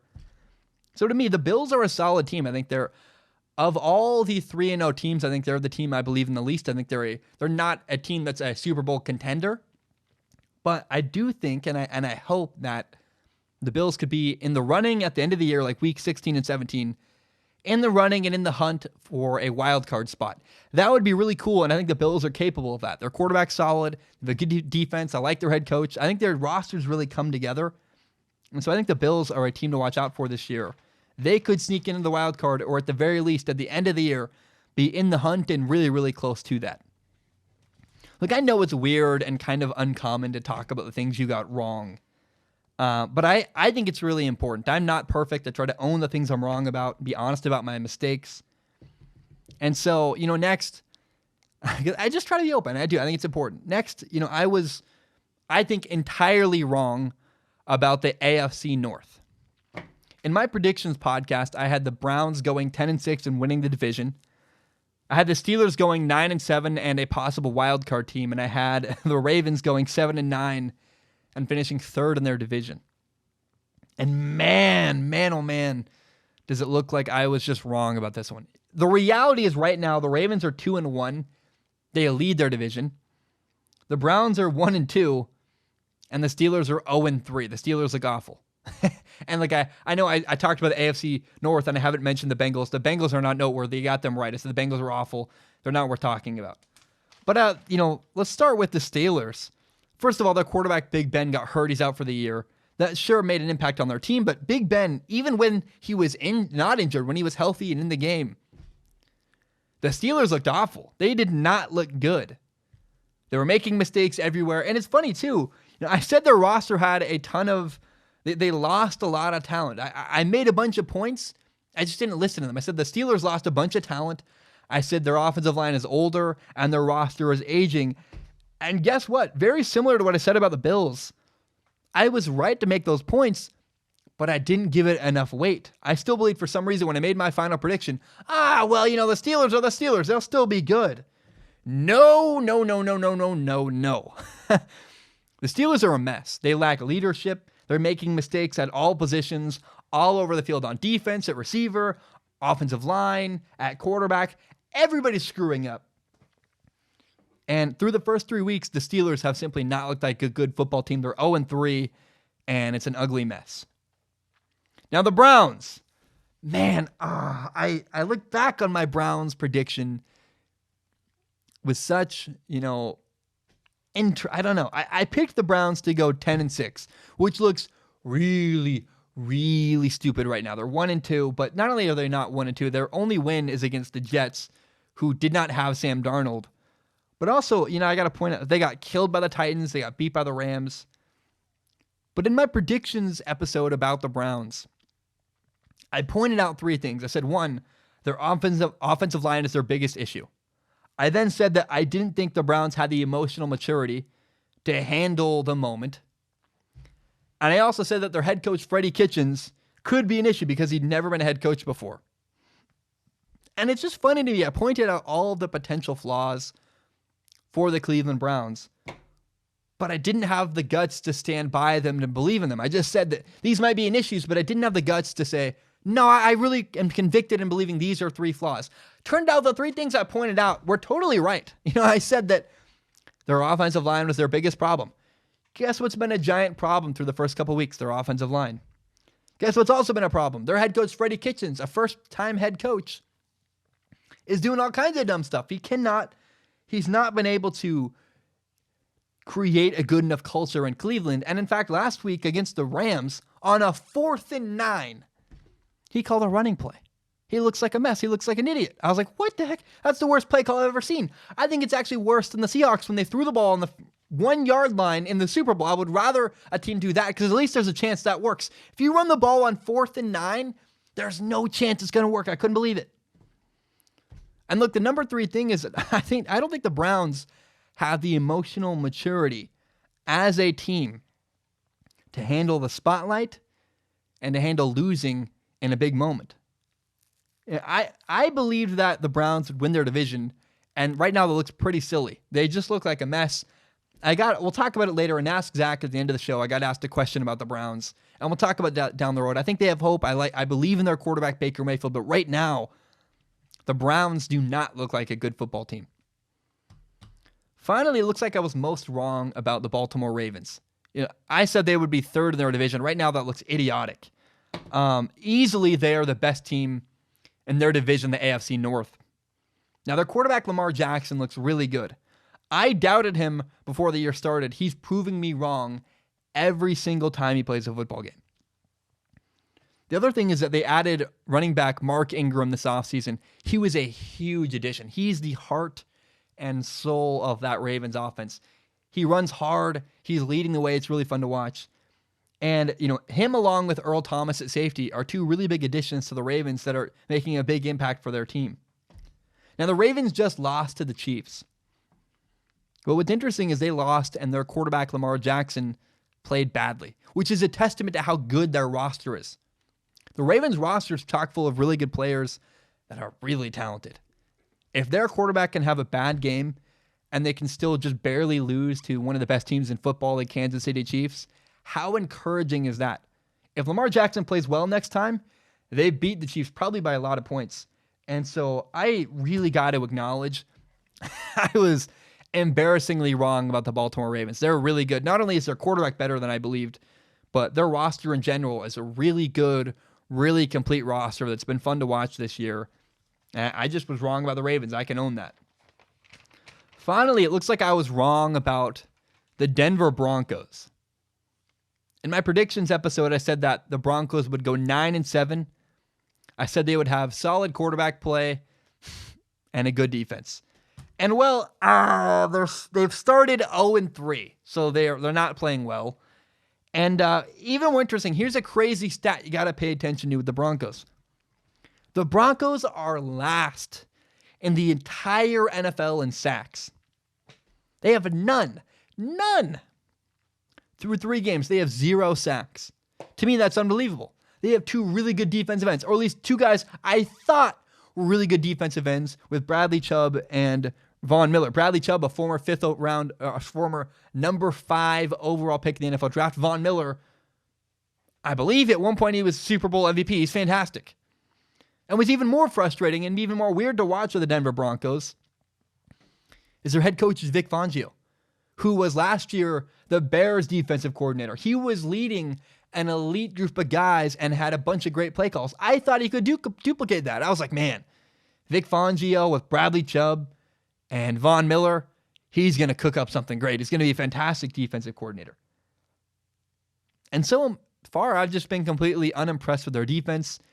And, the word even that comes to mind is disappointed. I've been disappointed with how the Broncos have played this year. It's sad and frustrating. Now, they've lost to the Bears and the Packers, 2 good teams, but they also lost to the Raiders and didn't even get a sack on the Raiders, who don't have a great offensive line. Just like, man, it is frustrating and disappointing. So it looks like I was wrong to believe in the Broncos. Their quarterback, Joe Flacco, has been very, very marginal and very average, not enough to win games. I thought he'd play a little better than he's been playing. And so just completely, I was wrong about the Denver Broncos. There are 2 honorable mentions. I said the Washington Redskins would have a terrible year and that they would totally suck. And by the way, I was right about that. They're 0-3 and they're terrible. But they have scored more points than I thought they would. They've been really competitive in their losses, and so I have to acknowledge they're better than I thought they would be. They still suck. They're still not going to have a good year. But hey, they're a better 0-3 than I thought they would be. And then, I also thought that the new Buccaneers head coach, Bruce Arians, would make their quarterback, Jameis Winston, better. And not so far. It looks like not only do the Buccaneers not trust their quarterback to throw the ball very much, he's also just not been that great. He had an okay game last week against the Giants, but in general, Jameis Winston has not made the great strides I thought he would, and the coach is not making the big impact I thought he would have on Jameis Winston. So I have to ask, those are the teams I thought I was wrong about. Are there teams you think I was wrong about and want to tell me? Please do. Was I wrong about your favorite team? Maybe you're mad at me. Please let me know. I would like to know. Are there teams you think I was wrong about that I didn't mention in the segment? Hey, let me know. I'd love to hear it. All right, I'm going to shift gears now to a really cool story There's a quarterback named Kyle Trask who started last Saturday for the University of Florida. Here's the weird part. This was his first start in 7 years. He hasn't started a football game as quarterback since his freshman year of high school. Now, he went to Manville High School in Texas, and the problem was that's also where D'Eriq King went. D'Eriq King is a quarterback at Houston right now. They were in the same grade, and King is a crazy good athlete who could and still can run all over the field, making all kinds of crazy highlight plays. Makes a bunch of people look silly. And so, of course, Manville High School played D'Eriq King as their starting quarterback. However, even though Kyle Trask was the backup, his coach liked him, wanted to get him reps. He got a lot of plays, had a good enough, got enough plays where he could build a pretty solid highlight reel and send it off to colleges. And that earned him a scholarship to Florida. So, when Kyle Trask started his first game in 7 years, here's what happened. Really, really cool. Kind of came out of nowhere. A guy I've never heard of. Not only did he win the game, his team Florida beat Tennessee 34-3. And by the way, that's not that much of an accomplishment. Tennessee is awful. But Trask had a pretty good stat line. He was 20 for 28 passing. He completed 71% of his passes, had 293 yards, 2 touchdowns. He did have 3 turnovers. He had a fumble and 2 interceptions. And now look, I'll be honest. I wish I could say Kyle Trask is the best quarterback. I wish I could just ring his praises. I can't, right? He was very much fine. He was good enough. He had guys wide open. He had nothing but a bunch of time to throw. But I will say this, to his credit, despite the wobbly passes he threw over the middle and the fact that he wasn't super amazing, he still succeeded. And that's better than anybody expected from him. And I just thought it was cool. A guy who hasn't started in 7 years, who came out of nowhere, comes in, plays pretty well, and beats the crap out of Tennessee. That's awesome. I also got to acknowledge that, I think he's going to succeed again next week. Florida plays Towson on Saturday, and there's a good chance they win that game by quite a bit. So Kyle Trask, man, came out of nowhere, made some good decisions, had some good throws, and really just impressed me and surprised me with a cool story of a guy who hasn't played and he's played who hasn't started a game at quarterback in 7 years since his freshman year in high school. That to me is really, really cool. I'm happy for Kyle Trask. I'm going to drink some water, and then we're going to talk about UCLA football. Man, mate, we're so long into this show. We have way more to go, too. We're not even close to done. If you ask me, the entire UCLA football program has hope for the first time in a long, long time. And it's all thanks to their quarterback, their sophomore quarterback, Dorian Thompson-Robinson, or a guy that I said Ramis. I don't know what I'm talking about. I know his name. It's Dorian Thompson-Robinson. He's fantastic. We'll call him DTR. That's what I usually call him offhand. Last week, it's possible that the best college football game of the entire year was played in Pullman, Washington, between UCLA and Washington State. I was watching it. It was awesome. Most of you guys were asleep. Don't even pretend you were watching. It was a late Saturday night game. And man, it was a wild, fun, high and low emotional event that UCLA won the game 67-63. They rallied from down 32 points to bring themselves back into position. The Washington State and UCLA traded blows back and forth all throughout the end of the fourth quarter, and eventually UCLA found themselves on top. It was awesome. It was so much fun. And it was really the spark that UCLA needed. The UCLA started their year 0-3. They lost to Cincinnati. They lost to San Diego State. And then they got obliterated by Oklahoma. It was a bad, ugly start. And at 0-3, a lot of people, myself included, were beginning to wonder if Chip Kelly, the UCLA head coach, was going to last very much longer. He's only in his second year, but last year he went 3-9. This year had an 0-3 start, played pretty bad. And I've had a lot of doubts about Chip Kelly this entire time, wondering whether or not he could actually completely build a program from the ground up. He once coached at the University of Oregon during a period of fantastic, fantastic greatness. And what he did at Oregon was He inherited a solid program and took a solid foundation and then elevated it to an elite status. And that's impressive, right? That's cool. But what he's never done in college is taken a bad, crappy program and then taken them from bad and crappy and elevated them to an elite status. He's never done that. And I was beginning to wonder, and still kind of have some doubts, whether or not he can actually make that happen. Because at UCLA, he was in a different scenario.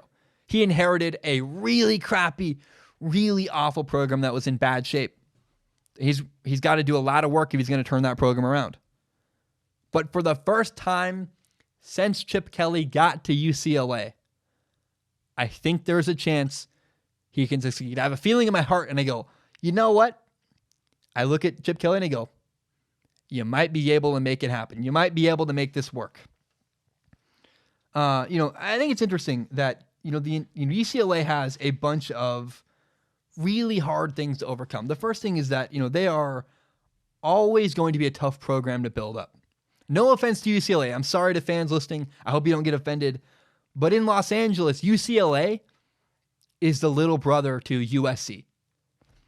In a city with two teams, there's always one program or one franchise that's way cooler and more, has more cachet, right? In New York, I'm sorry, Jets fans, but the Jets are the little brother to the New York Giants.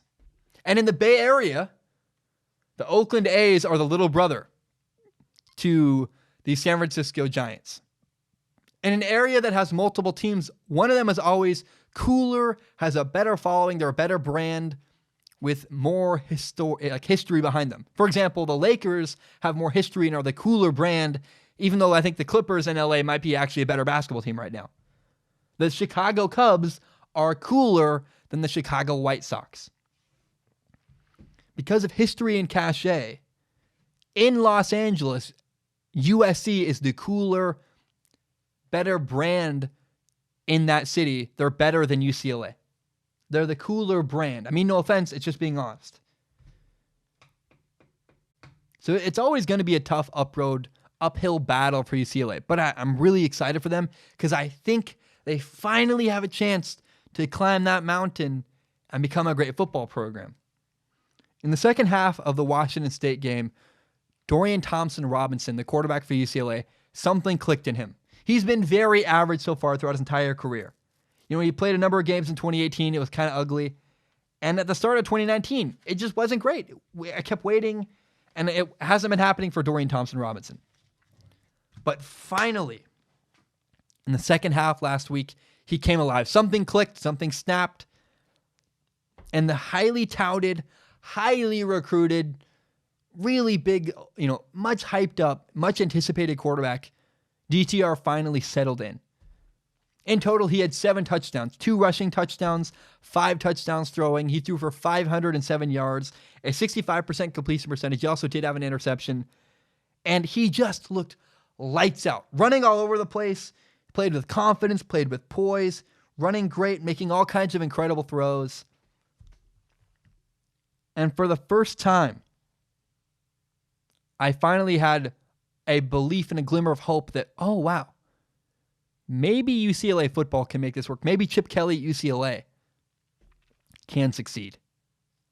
Here's the thing. Chip Kelly with a really good quarterback is a totally different story than Chip Kelly with a bad program and no quarterback. Especially since DTR is only a sophomore. That means that Chip Kelly has time to grow and turn DTR into a special quarterback. I have no idea if Chip Kelly can build a program from scratch. I don't know. Can he actually take a program that's awful and turn them into an elite college football program? I don't know. But I do believe that with a special quarterback, Chip Kelly can win a lot of games. And that is what we're looking at right now. If DTR plays the rest of the year the way he did against Washington State, UCLA's fortunes and their tide has turned. They have a chance to become an elite college football program because of their head coach, who's a great play caller. Say what you want about him. He's an offensive genius. And he might finally have a quarterback worthy of his play calls who can execute at a high level and make all kinds of great plays. Watch UCLA football the rest of this year. I'm curious to watch whether DTR, Dorian Thompson-Robinson, continues to develop and plays well? Or was that game against Wazoo just a fluke and is going to fall back from grace and be where he was the rest of the year? Did something click in him? Did he become a different quarterback and finally figure things out? Or was he just going to go back to normal and was last Saturday an anomaly? And if last Saturday was an anomaly, then I think UCLA is in trouble and their head coach could eventually get fired. Okay, one more thing. I want to add more fire to the flame. There are rumors that Urban Meyer could go to USC, University of Southern California, and become their head coach. And he's, of course, a legendary head coach. He's won multiple national championships.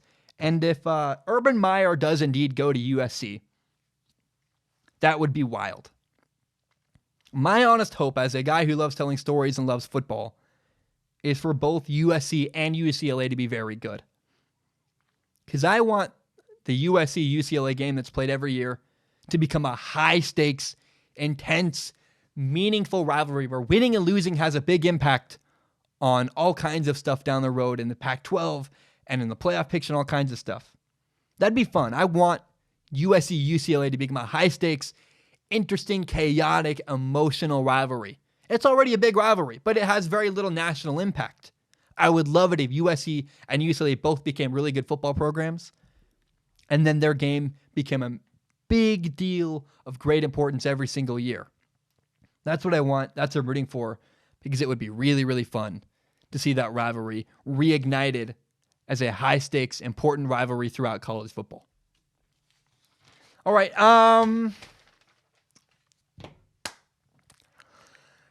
Oh, boy.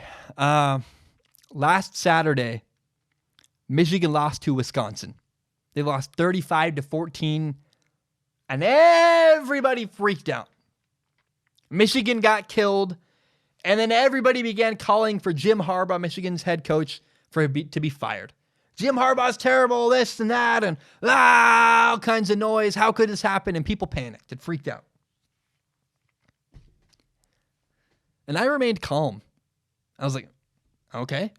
The loss actually didn't even surprise me. Jim Harbaugh was hired at Michigan, and for some reason, everybody's expectations skyrocketed. In fact, I won't say for no reason. I get why. People are paying him a ton of money. The expectation was Jim Harbaugh's coming home. He's going to lift our program and lead us to excellence and make us an elite college football program. People were like, this is the coach who led the 49ers to a Super Bowl. This is the coach who turned around Stanford football. If he could turn around Stanford, of course he could do it at Michigan. And everybody in Michigan expects their college football team to compete for national championships. And I get it, man. I understand. Michigan wants to win it all. If Michigan wants to win national championships, though, here's the problem. They have the wrong head coach. They're expecting way too much of him. I have never believed Jim Harbaugh was going to make Michigan a national championship team. I haven't. We've seen repeatedly what he is.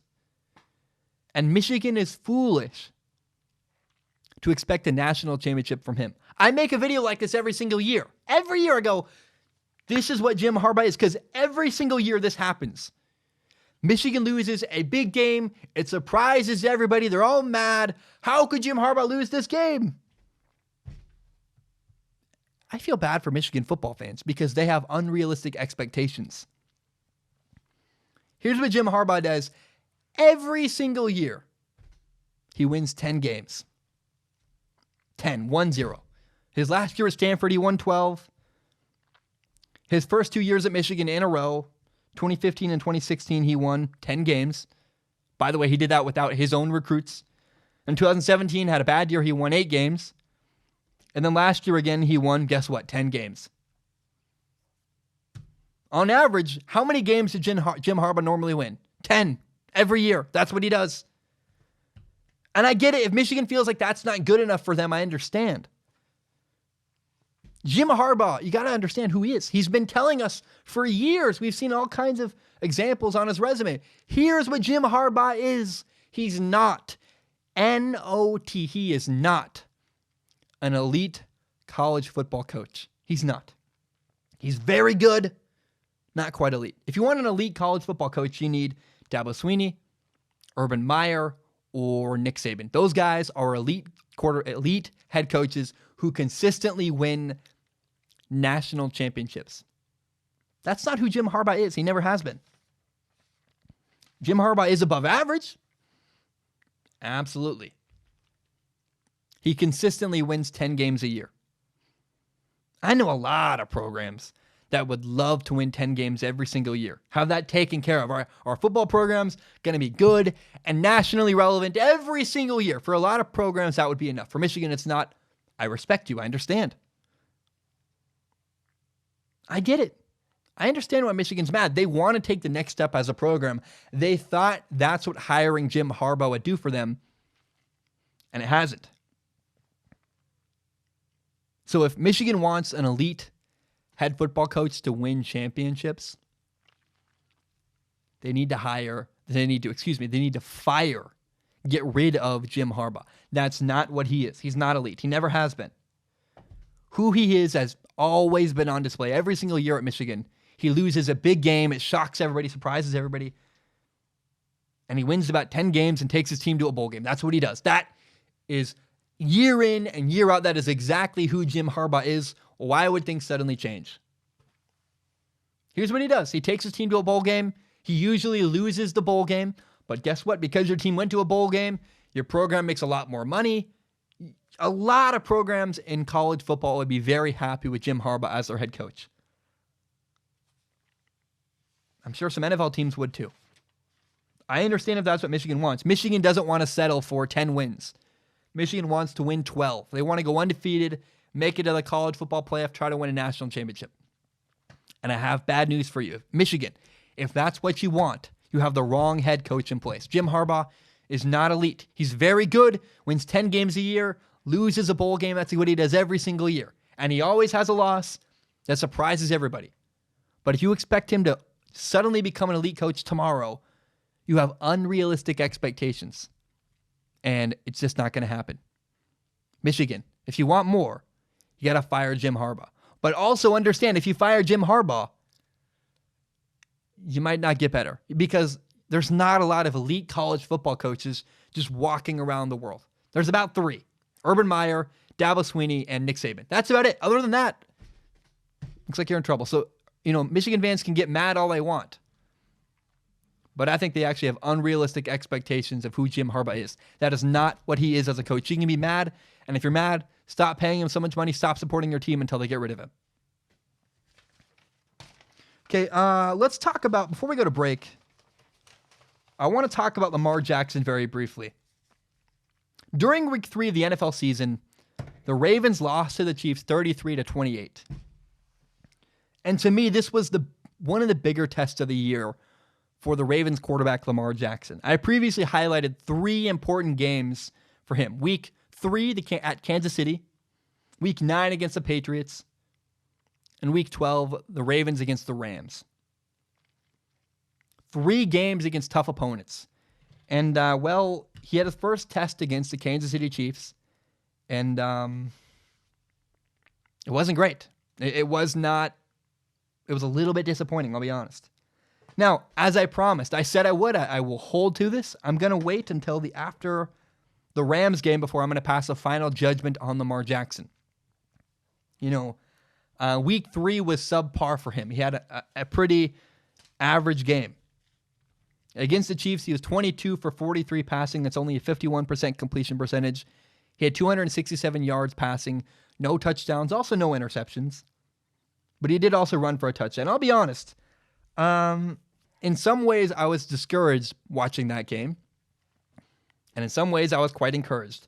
Number one is that the Ravens, I was encouraged in this way. The Ravens played fantastic. Now, their quarterback played bad, and they barely lost to one of the best teams in the entire NFL, the Kansas City Chiefs, in Kansas City. They ran for over 200 yards. Their defense played great. And their quarterback, Lamar Jackson, left a lot to be desired. To me, that's encouraging because what that means is you're really close. If your quarterback plays a little better, you can win that game. And if your quarterback plays great, you win that game by a lot. The Ravens have a great roster. They're in a good position to win a lot of games this year. But here's why it was a little bit disappointing. It was painful to watch Lamar Jackson miss deep balls over and over and over again. He had guys open deep downfield, and he kept overthrowing them. And, when he needed to complete passes into tight windows, frankly, he missed. Lamar Jackson had opportunities to make high-level throws downfield, and he didn't. He didn't make it happen. And it was disappointing because I hoped for better. I talked about this last week. I wanted better from Lamar Jackson, and we didn't get it. But here's the good news. Again, right, the team played great, and even with Lamar Jackson having a bad game, they still almost beat the Chiefs. So if he improves, they're going to do well. But you got to be patient with Lamar Jackson. His team is good. He's in a good position. And that was test 1 of 3.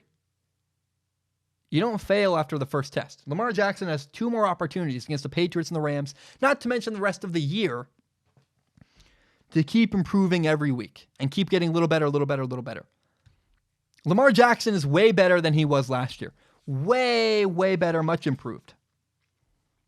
And I think he can keep improving incrementally every single week. And so everyone's going to rush to judgment to say Lamar Jackson played bad against the Chiefs. Year is over. He's terrible. He didn't improve as much as we thought. Give the guy a little bit of time. It's only year 2. He made a big jump last offseason. He could probably do it again next offseason. Not to mention, it's only week 3. He could be a better quarterback week 12 than he is right now. So please, I ask you, I am very skeptical about Lamar Jackson. He was very disappointing to watch against the Chiefs last Sunday. But give him a little bit of patience. Give him a little bit of time. Because right now, he's been actually kind of encouraging. There's good stuff he's done. He can play better. I think he can. I hope he does. He might not, but I think he can get better every single week. So the jury's still out on Lamar Jackson. I'm not ready to give up on him. And I'm also really not ready to anoint him because he was disappointing on Sunday. But let's wait and see what happens with Lamar Jackson throughout the rest of the year before everybody has all these hot takes that Lamar Jackson suddenly can't even throw a football. One week people love him. The next week he's terrible. It's like, can we just wait and see and let things develop rather than having all these... I hate the term hot takes. It's really annoying. And what people in the media do is they come up with something they can say that they know will make people angry, and then they say it hoping for a reaction. I don't want to be that guy. Lamar Jackson was disappointing last Sunday. Let's just be honest about it. But there's also still time for him to get better and change our opinion of him later this year. So let's just wait and see what happens with Lamar throughout the course of this year. Guys, my name is Zach Schaumler. I'm going to take a short break. When I return, we have I think 11 Ask Zach questions. We have a really weird story about a quarterback named D'Eriq King. And then we have storylines for next week in the NFL. A bunch of good stuff coming up. My name is Zach Schaumler. I will be right back. All right, we are back. We have now entered the final grouping of topics for Strong Opinion Sports today. Gosh, my voice is kind of dying. It's a long episode. I told you it would be. I want to start, though. Something I have never seen before in my entire life is happening right now in college football. And it's bizarre. It's weird. I'm not going to give you some crazy stats or something like, no, it's straight up. I've never seen this happen. D'Eriq King, the starting quarterback at the University of Houston, is totally healthy. And he's also absolutely unshakable as the starting quarterback at his college. Nobody's taking his job. He's not in trouble. He's not getting beat out. He's not a risk. He's the guy. And he's healthy. And yet it has been announced that he is redshirting this year, and he's not playing at all the rest of this season. He's redshirting, he's saving a year of eligibility, and finishing his degree at Houston. It's very, very bizarre. He's a really good quarterback. He's thrown for 50 touchdowns in his career. He's rushed for 28 more. And here's the statement he made at a press conference the other day. He said, "After carefully thinking through this process with my family and Coach Holgerson, I've decided the opportunity to redshirt this season gives me the best chance to develop as a player, earn my degree, and set me up for the best success in the future." He also said, "I'm looking forward to being a part of the success of this program moving forward. He's telling everybody, I'm redshirting, I'm going to get my degree, but I'm also going to stay and be a part of University of Houston football. And so it's very weird to me. This doesn't add up. Now, let's consider a couple of options. To be the devil's advocate, let's talk about, okay, what if he actually does stay at Houston? You could argue it's possible that, his team is 1-3. He's got a new head coach. He doesn't know the system very well. And academics clearly are important to him. He wants to get his degree. He's telling people, I want to get my degree. And maybe he's in his senior year. The classes are a little bit harder. He's like, the best thing for me, honestly, would be to finish my degree. We're having a bad year anyways. I'll learn the system better. Next year, I'll have my degree. I can take a lighter class load.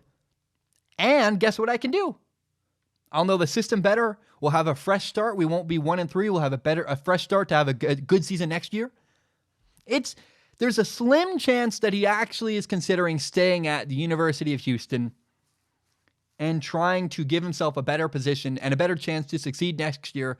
And he doesn't want to waste his senior year going 1-3 and then having a bad year the rest of the year with hard classes and stressed and all this stuff. There's a possibility that that's what he's thinking and that he truly does plan to stay at Houston.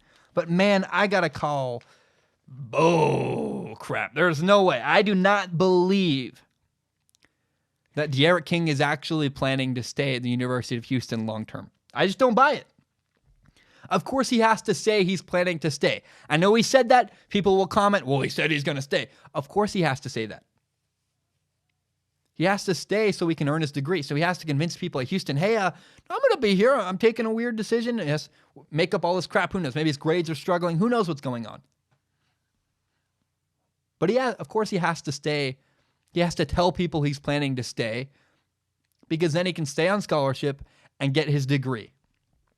But once D'Eriq King has his degree, then he can graduate, transfer wherever he wants, and be immediately eligible to play day one wherever he goes.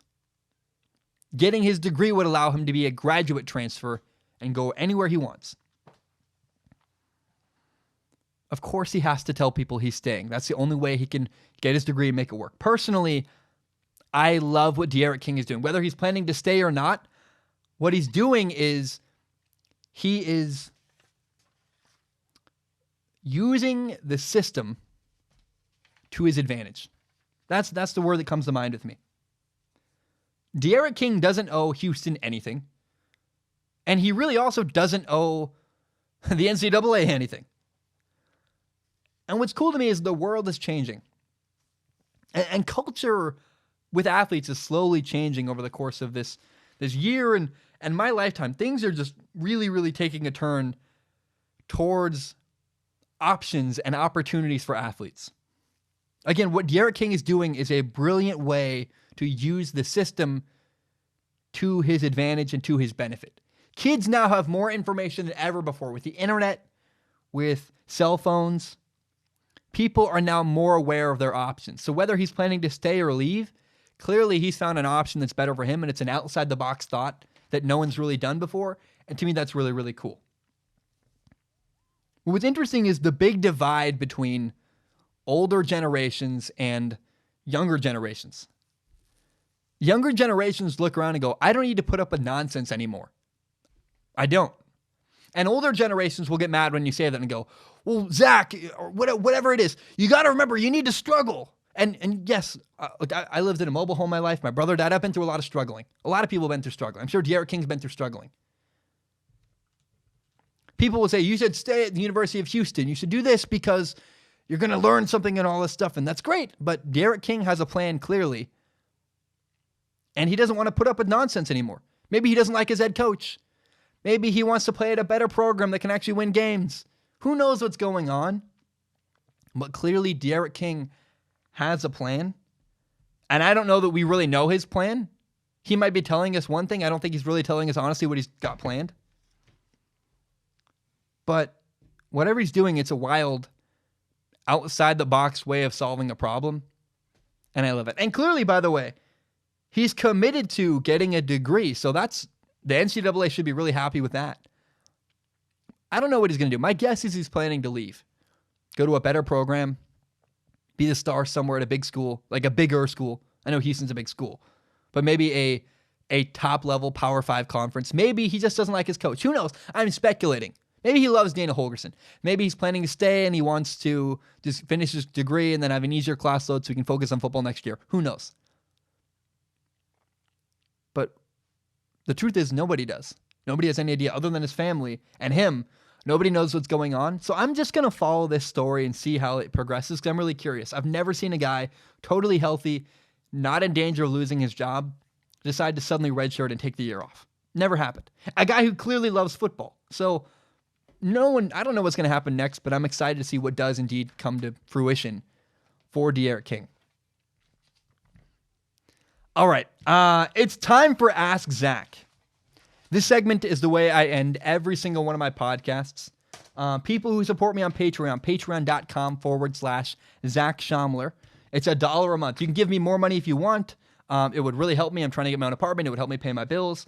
But $1 a month gives you access to submit questions to me through Patreon. I only accept questions on Patreon through the Patreon DM services, or you can post on Patreon's posts if you're a subscriber there. And I will not guarantee to read your question on the show if you support me on Patreon. But what I will do is look at it with my eyeballs. I'll give it a look, and then I consider all the questions entered in every week, and then pick the best couple to read on the show. In this segment, I call Ask Zach. So today we have 1, 2, 3, 4, 5, 6, 7, 8, 9, 10, 11 questions for Ask Zach. I love them all. I was very impressed with the questions people brought in. And I want to start with, before we start with the first question, I want to just say thank you to Alex. Alex, you know who you are.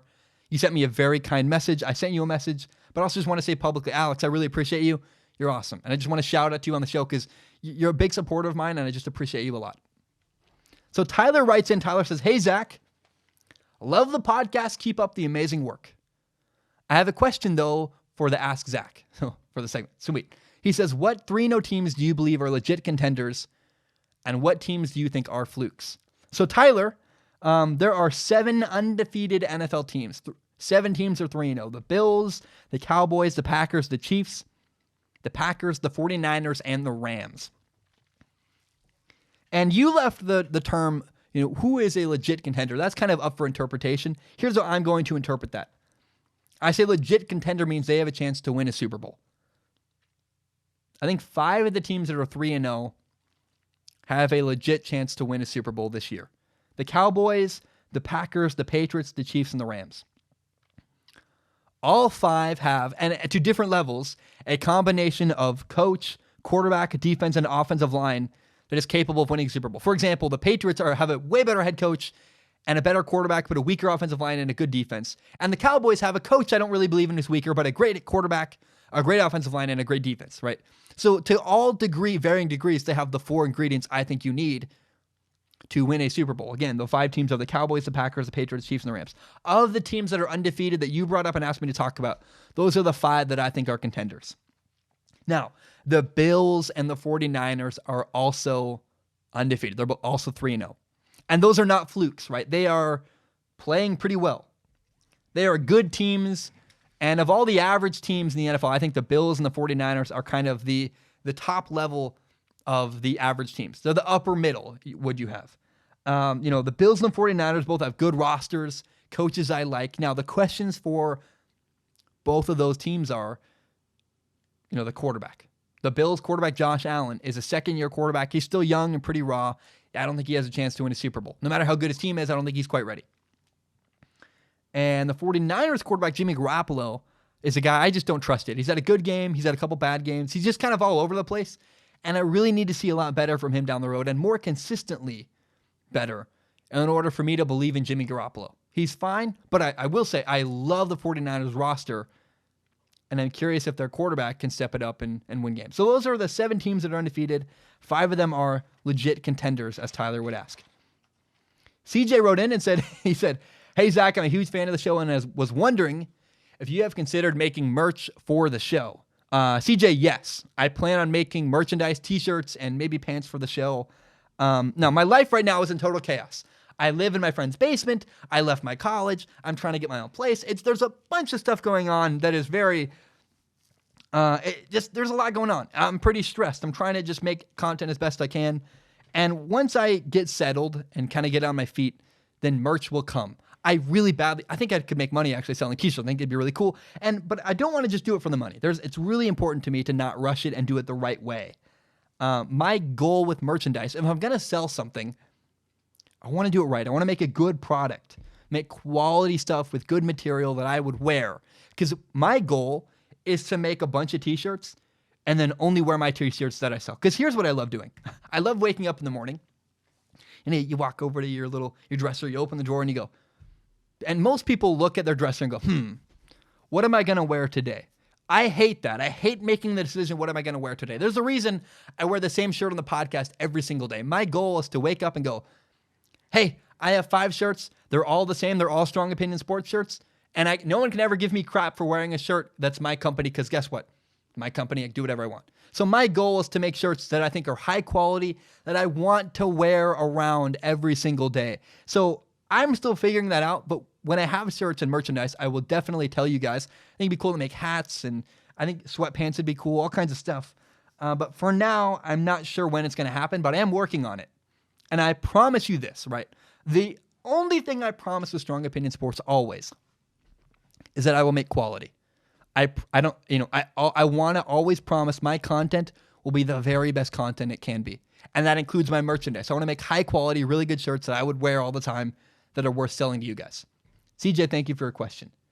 Wyatt writes in, and Wyatt says, hey, Zach, wondering what matchups you're interested in for the MLB playoffs and what storylines you're excited to watch for this coming NBA season.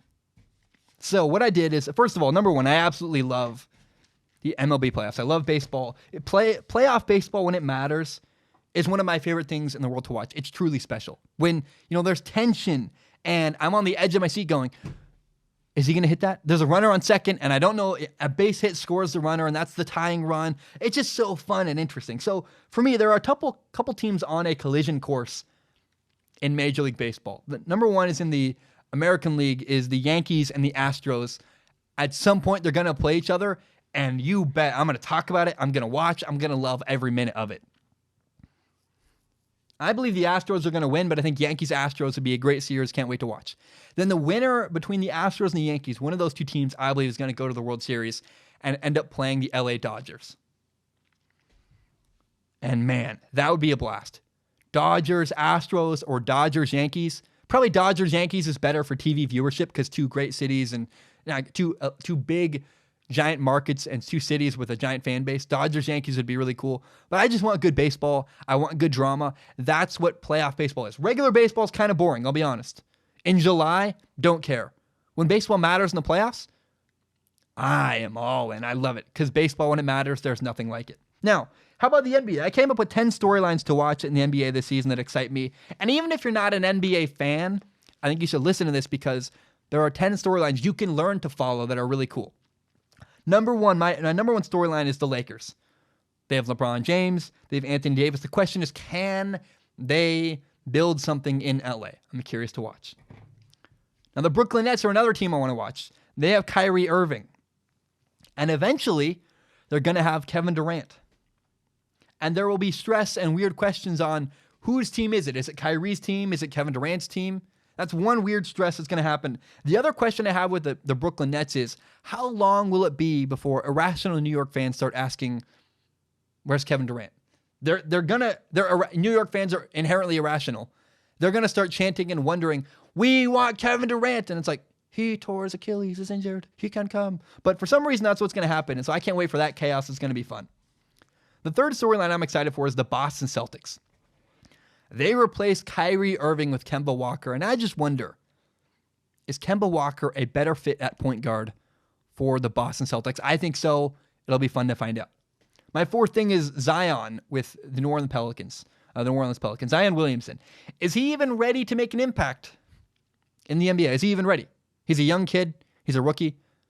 Is he in shape? I have a lot of questions. I'm just excited to watch. It's going to be a fun experiment. How will he play? I don't know. Trae Young. He's entering his second year with the Atlanta Hawks. I'm fascinated with him. People say he might be the next Steph Curry. I don't really believe that, but hey, we'll find out. Will he develop or not? I don't know.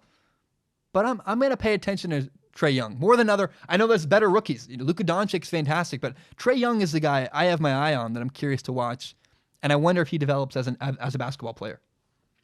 Number 6, I have my eye on the Rockets.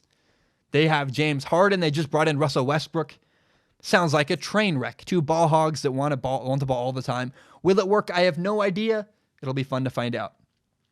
The Clippers, my question for the Clippers is, can they dominate Los Angeles with Kawhi Leonard? The 76ers have a bunch of expectations in Philadelphia, but my question is, can they deliver? That's what I want to see from the Philadelphia 76ers. Can they deliver on all the expectations people are throwing their way? How about the Golden State Warriors? I think they're still really good. They lost Kevin Durant. Klay Thompson is hurt.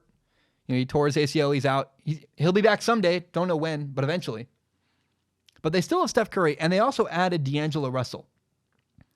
I'm excited to watch D'Angelo Russell play with Steph Curry and see what kind of match they could be. And, I just think they could actually work pretty well. We'll find out. Steph Curry is amazing. D'Angelo Russell could progress and get better. Let's watch the Warriors see what they become, especially in a Western Conference now in the NBA where there's a lot more parity and every team has a chance. That actually helps the Warriors because every team got a little worse, which means that they also can hang around now that they got worse. My final question is, can Giannis take the Milwaukee Bucks farther than he ever has before? He won MVP. He's fantastic. And we're not going to know the answer to this question until the end of the year, but there's a lot of people love Giannis, and he hasn't won as much as I would like him to. We'll see if he can. I don't know. He's a great player. He's really fun to watch. Can that translate to playoff wins and playoff success long into the, can he get his team to the finals? I don't think so, but we'll find out. I think the Celtics and the 76ers are both better than the Bucks, but hey, it'll be fun to watch what happens with Giannis, and can he take his team a little farther? Okay, Lawrence wrote in. He says, "Hey Zach, just me again," because I think I read so many Lawrence questions. Lawrence, you have good questions. I'm sorry, I read a bunch of yours. I don't mean to leave other people out, but your questions are, Lawrence is fantastic, because I'm here because I'm concerned with your boy Baker Mayfield. Not a lot of analysts these past few weeks have been crushing Coach Kitchens because of his play calling. He says now a lot of analysts these past few weeks have been crushing Coach Kitchens because of his play calling. Surprisingly, I haven't heard a lot of people call out Baker. I went and watched the past few games, and man, he looks like a different person. Baker's been so frazzled in the pocket these past 3 weeks and has been trying to extend plays with his legs more, which in turn have caused him more harm than good. My question to you is, Zach, who do you put more of the blame on for the Browns' struggles, Coach Kitchens or Baker? There are 3 things I think when you watch the Browns. One is that their offensive line is bad. They have a bad offensive line. And, clearly that's gotten to Baker Mayfield's head. The second thing is I don't think the Browns have the emotional maturity to handle the pressure of this year and to handle losing the way they've lost and the way I think they could continue to lose. And third is that Freddie Kitchens, their first-time head coach, is not good enough of a head coach and not experienced enough of a head coach to manage the culture in Cleveland. Plus, he's running, let's make fun of him a little bit. He's running on 4th and 9. That's awful. Like one of the worst play calls I've ever seen. So I get mad. I was watching TV and I was like, what in the world? It's 4th and 9. And the Cleveland Browns called a running play. I think it's the worst play call I've ever seen in my life. It's easy to make fun of. It's a giant wart on the side of your face. It's just asking you to be talked about. But man. So here's the thing with Baker Mayfield. I got mad. I don't know where that came from. I just had a burst of energy. I was like, get mad. Baker Mayfield looks really, really stressed. I think the pressure and the expectations are finally kind of getting to him. And, he did accept the weight of an entire city. He accepted the weight of Cleveland on his shoulders. And I think that's just a lot for one guy to handle. And so he's forcing things. He's pressing way too hard. I think he needs to relax and let the game come to him rather than, whatever the heck he's doing. I love him. I love Baker. I believe in Baker Mayfield. I think he's a great football player. But yeah, he's escaping the pocket way too early. He doesn't trust anybody. He's trying to do way too much. He's running around and, he's just not playing well because he needs to let the game come to him. And, I think he needs to do some soul searching, get back to his roots because he's at the heart of Baker Mayfield. He's a good football player. He's a warrior. I think he's a good leader. He's got to let go of some of the nonsense and I think focus on who he is. And if he gets back to that, he can win. I believe in Baker Mayfield, but only if he gets back to what he's done his entire life, which is, make good decisions, not try to do too much, and play within himself. And I don't mean not try to do too much. He's got a great arm. He doesn't need to run around and extend plays. He can win with his arm. He's highly accurate. He's got great receivers. And so I think Baker Mayfield needs to relax a little bit and let the game come to him rather than pressing and trying to do too much. Okay, Philip wrote in and said, Zach, he says, hey, Zach, I was wondering who your picks would be for a potential Super Bowl run outside of teams like Kansas City, New England. Underdog teams, so to speak, such as San Francisco or maybe the Texans. Can you see anybody making it that far except for teams that are currently deemed as the favorites? I had an answer, kind of written down. I said that the Colts, everyone kind of wrote off the Colts when Andrew Luck got hurt. But they have a really complete roster, and their quarterback, Jacoby Brissett, has been playing great.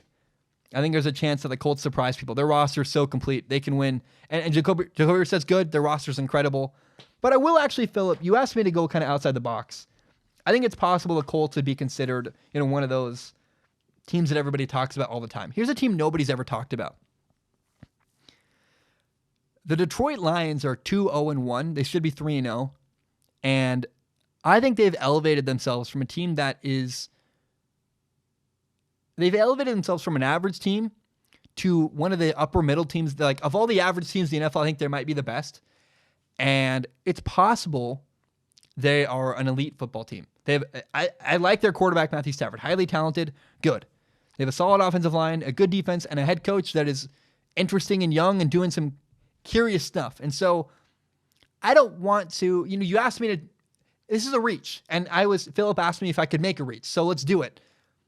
It's possible the Detroit Lions have changed their culture enough and are turning things around with their franchise. I don't know, but people do change. And the Lions are clearly trying to change and trying to turn things around. Watch the Lions and the Chiefs this week. The Lions have a chance at home to beat the Chiefs in their dome. And even if they don't win, they could put up a really good fight, and that could still be a statement. Hey, we're the Lions. We're not a bad football team. But really, the best thing the Lions can do is they can fight all they want. They can make it a close game. If the Lions beat the Chiefs this week, it's a statement win that says, hey, we're not the Lions of old. We are here, and we're really good. I don't know if they can.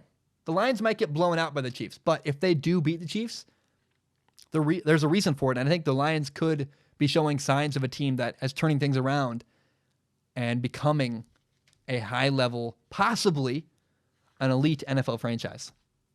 I know it's silly. I know it's a stretch, but you asked me to make a stretch. Hey, the Lions are the team I thought of.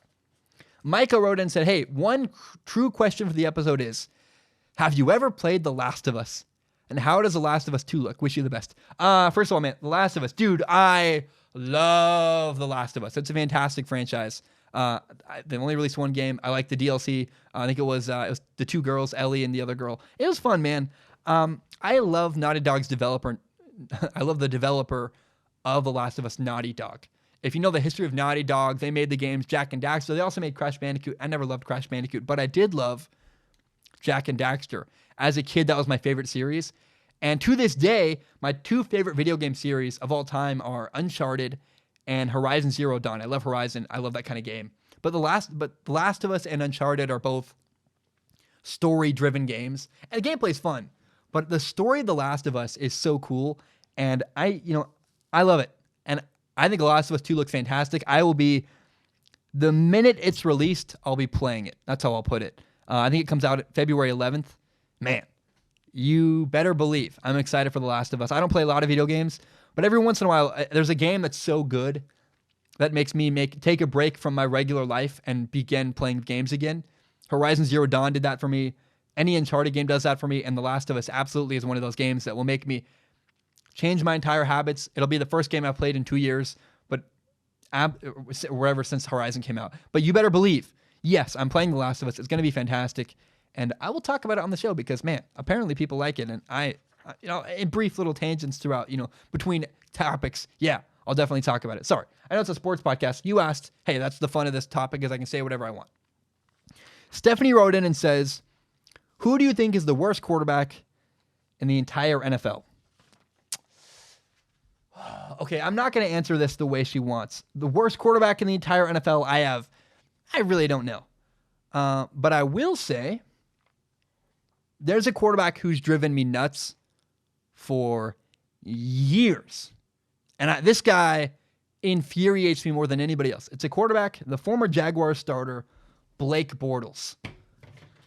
Oh, he is awful. I don't want to say I hate the guy, but man, I think actually I should do a film analysis of Blake Bortles down the road. He is so frustratingly bad. He, first of all, cannot throw the football. Like, he literally actually straight up struggles to throw the football, which is like, I think that might be the number one thing for a quarterback is, hey, day one of quarterback play, do they go, like, well, you show up to play quarterback and they go, hey, can you throw the ball? And Blake Bortles will go, kind of, and they go, yeah, get over there, go play tight end. Like, Blake Bortles can't throw the ball. And the second thing is he's terrible at reading defenses. He makes awful decisions. He threw the ball so many times into triple coverage. I really should do, when the year ends, I should do a film analysis of Blake Bortles. It might seem mean-spirited, but I can't believe he got a big contract. Like Blake Bortles, the former Jaguars quarterback, nobody irks me and irritates me more to watch than Blake Bortles. I hate him. I think he's awful. And he's not the worst quarterback in the NFL. I'm sure there's somebody worse. I can't think of him right now. But to me, that's the worst, most frustrating quarterback in the entire NFL to watch. Okay, Harv wrote in and said, love the videos. Do you think the Giants could finish with a winning record this season? So the Giants, yes. Harv, yes. The Giants could finish with a winning record, kind of. The Giants, especially with Daniel Jones at quarterback, have a chance to win a lot of games. I think so. I really believe that. They have 13 games left this year, and 7 of them are absolutely winnable. 7 of their 13 games. And if they win 7 of the next 13 games, the Giants would finish the year at 8-8.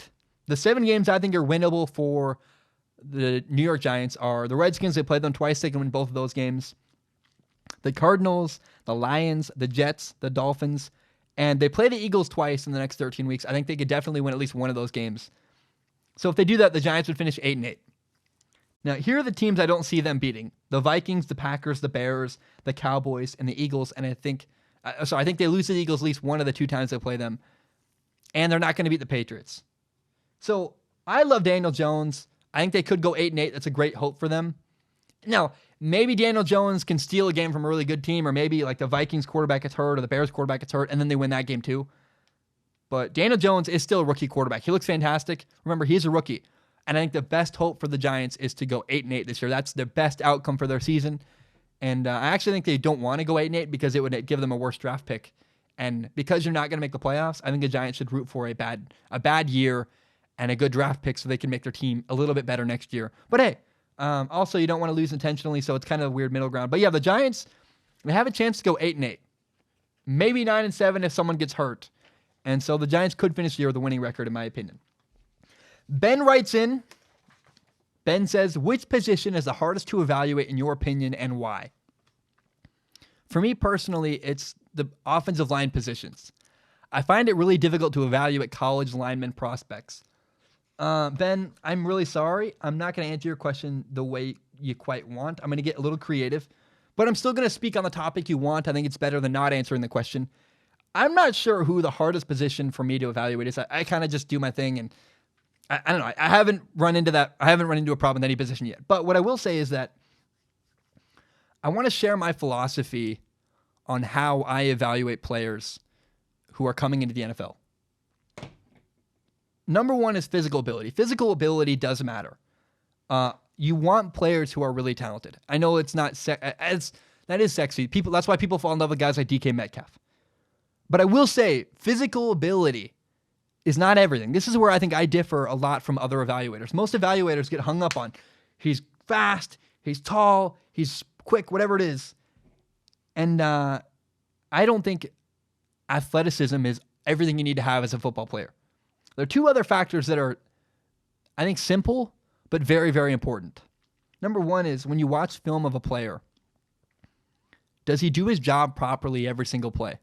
Is he in the right spot? Is he running the right coverage? How is his technique? Does he do his job well? I would rather have that over a guy who's super talented and does his job wrong. So does he do his job well is number one. Number two is effort. Does he give great effort all throughout the game and fight really hard the entire game till the end? There's a big defensive tackle for Utah that people are evaluating right now. And last week against USC at the end of the game, USC had the ball and they just needed to run up the clock. Utah needed to stop. USC had multiple runs right up the middle at this guy, and his effort was awful. He couldn't stop him, and he looked lazy. He looked slow and like he wasn't fighting very hard. He disappeared at the end of the game.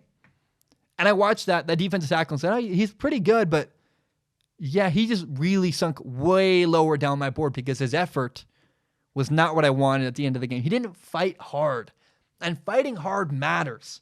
Do you battle? Your effort is a choice.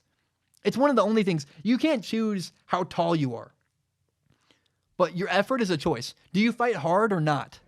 And that guy from Utah, to me, didn't fight very hard. Some people are just unreal talented. And at a certain point, talent overrules everything. That's why some guys who are really talented, Josh Gordon's a great example. Josh Gordon's got more chances than a lot of guys in the NFL because he's physically incredibly, incredibly talented. And you want guys who are really, really talented. But for the most part, I'll basically always take a guy who's less talented but does his job properly every single time, who's always in the right spot, who fights really hard till the end of a game, who battles, gives really great effort. I think evaluators far too often fall in love with talent and forget effort and doing your job, being in the right spot. Those two things matter too. And they'll go, this D lineman's amazing. It's like, but he's undisciplined. He has all these problems. Like, you might think you can coach his behavior and change that, but you're just drafting him because you think his physical ability is really cool.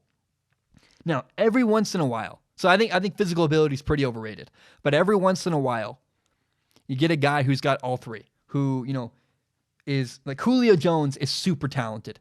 He's also really disciplined. He works incredibly hard. He's in the right spot all the time, and his effort is unbelievable. Julio Jones is one of those rare special players who has all three things you look for in a football player: talented, effort, and does his job. So, I just think that, again, talent sometimes is overrated.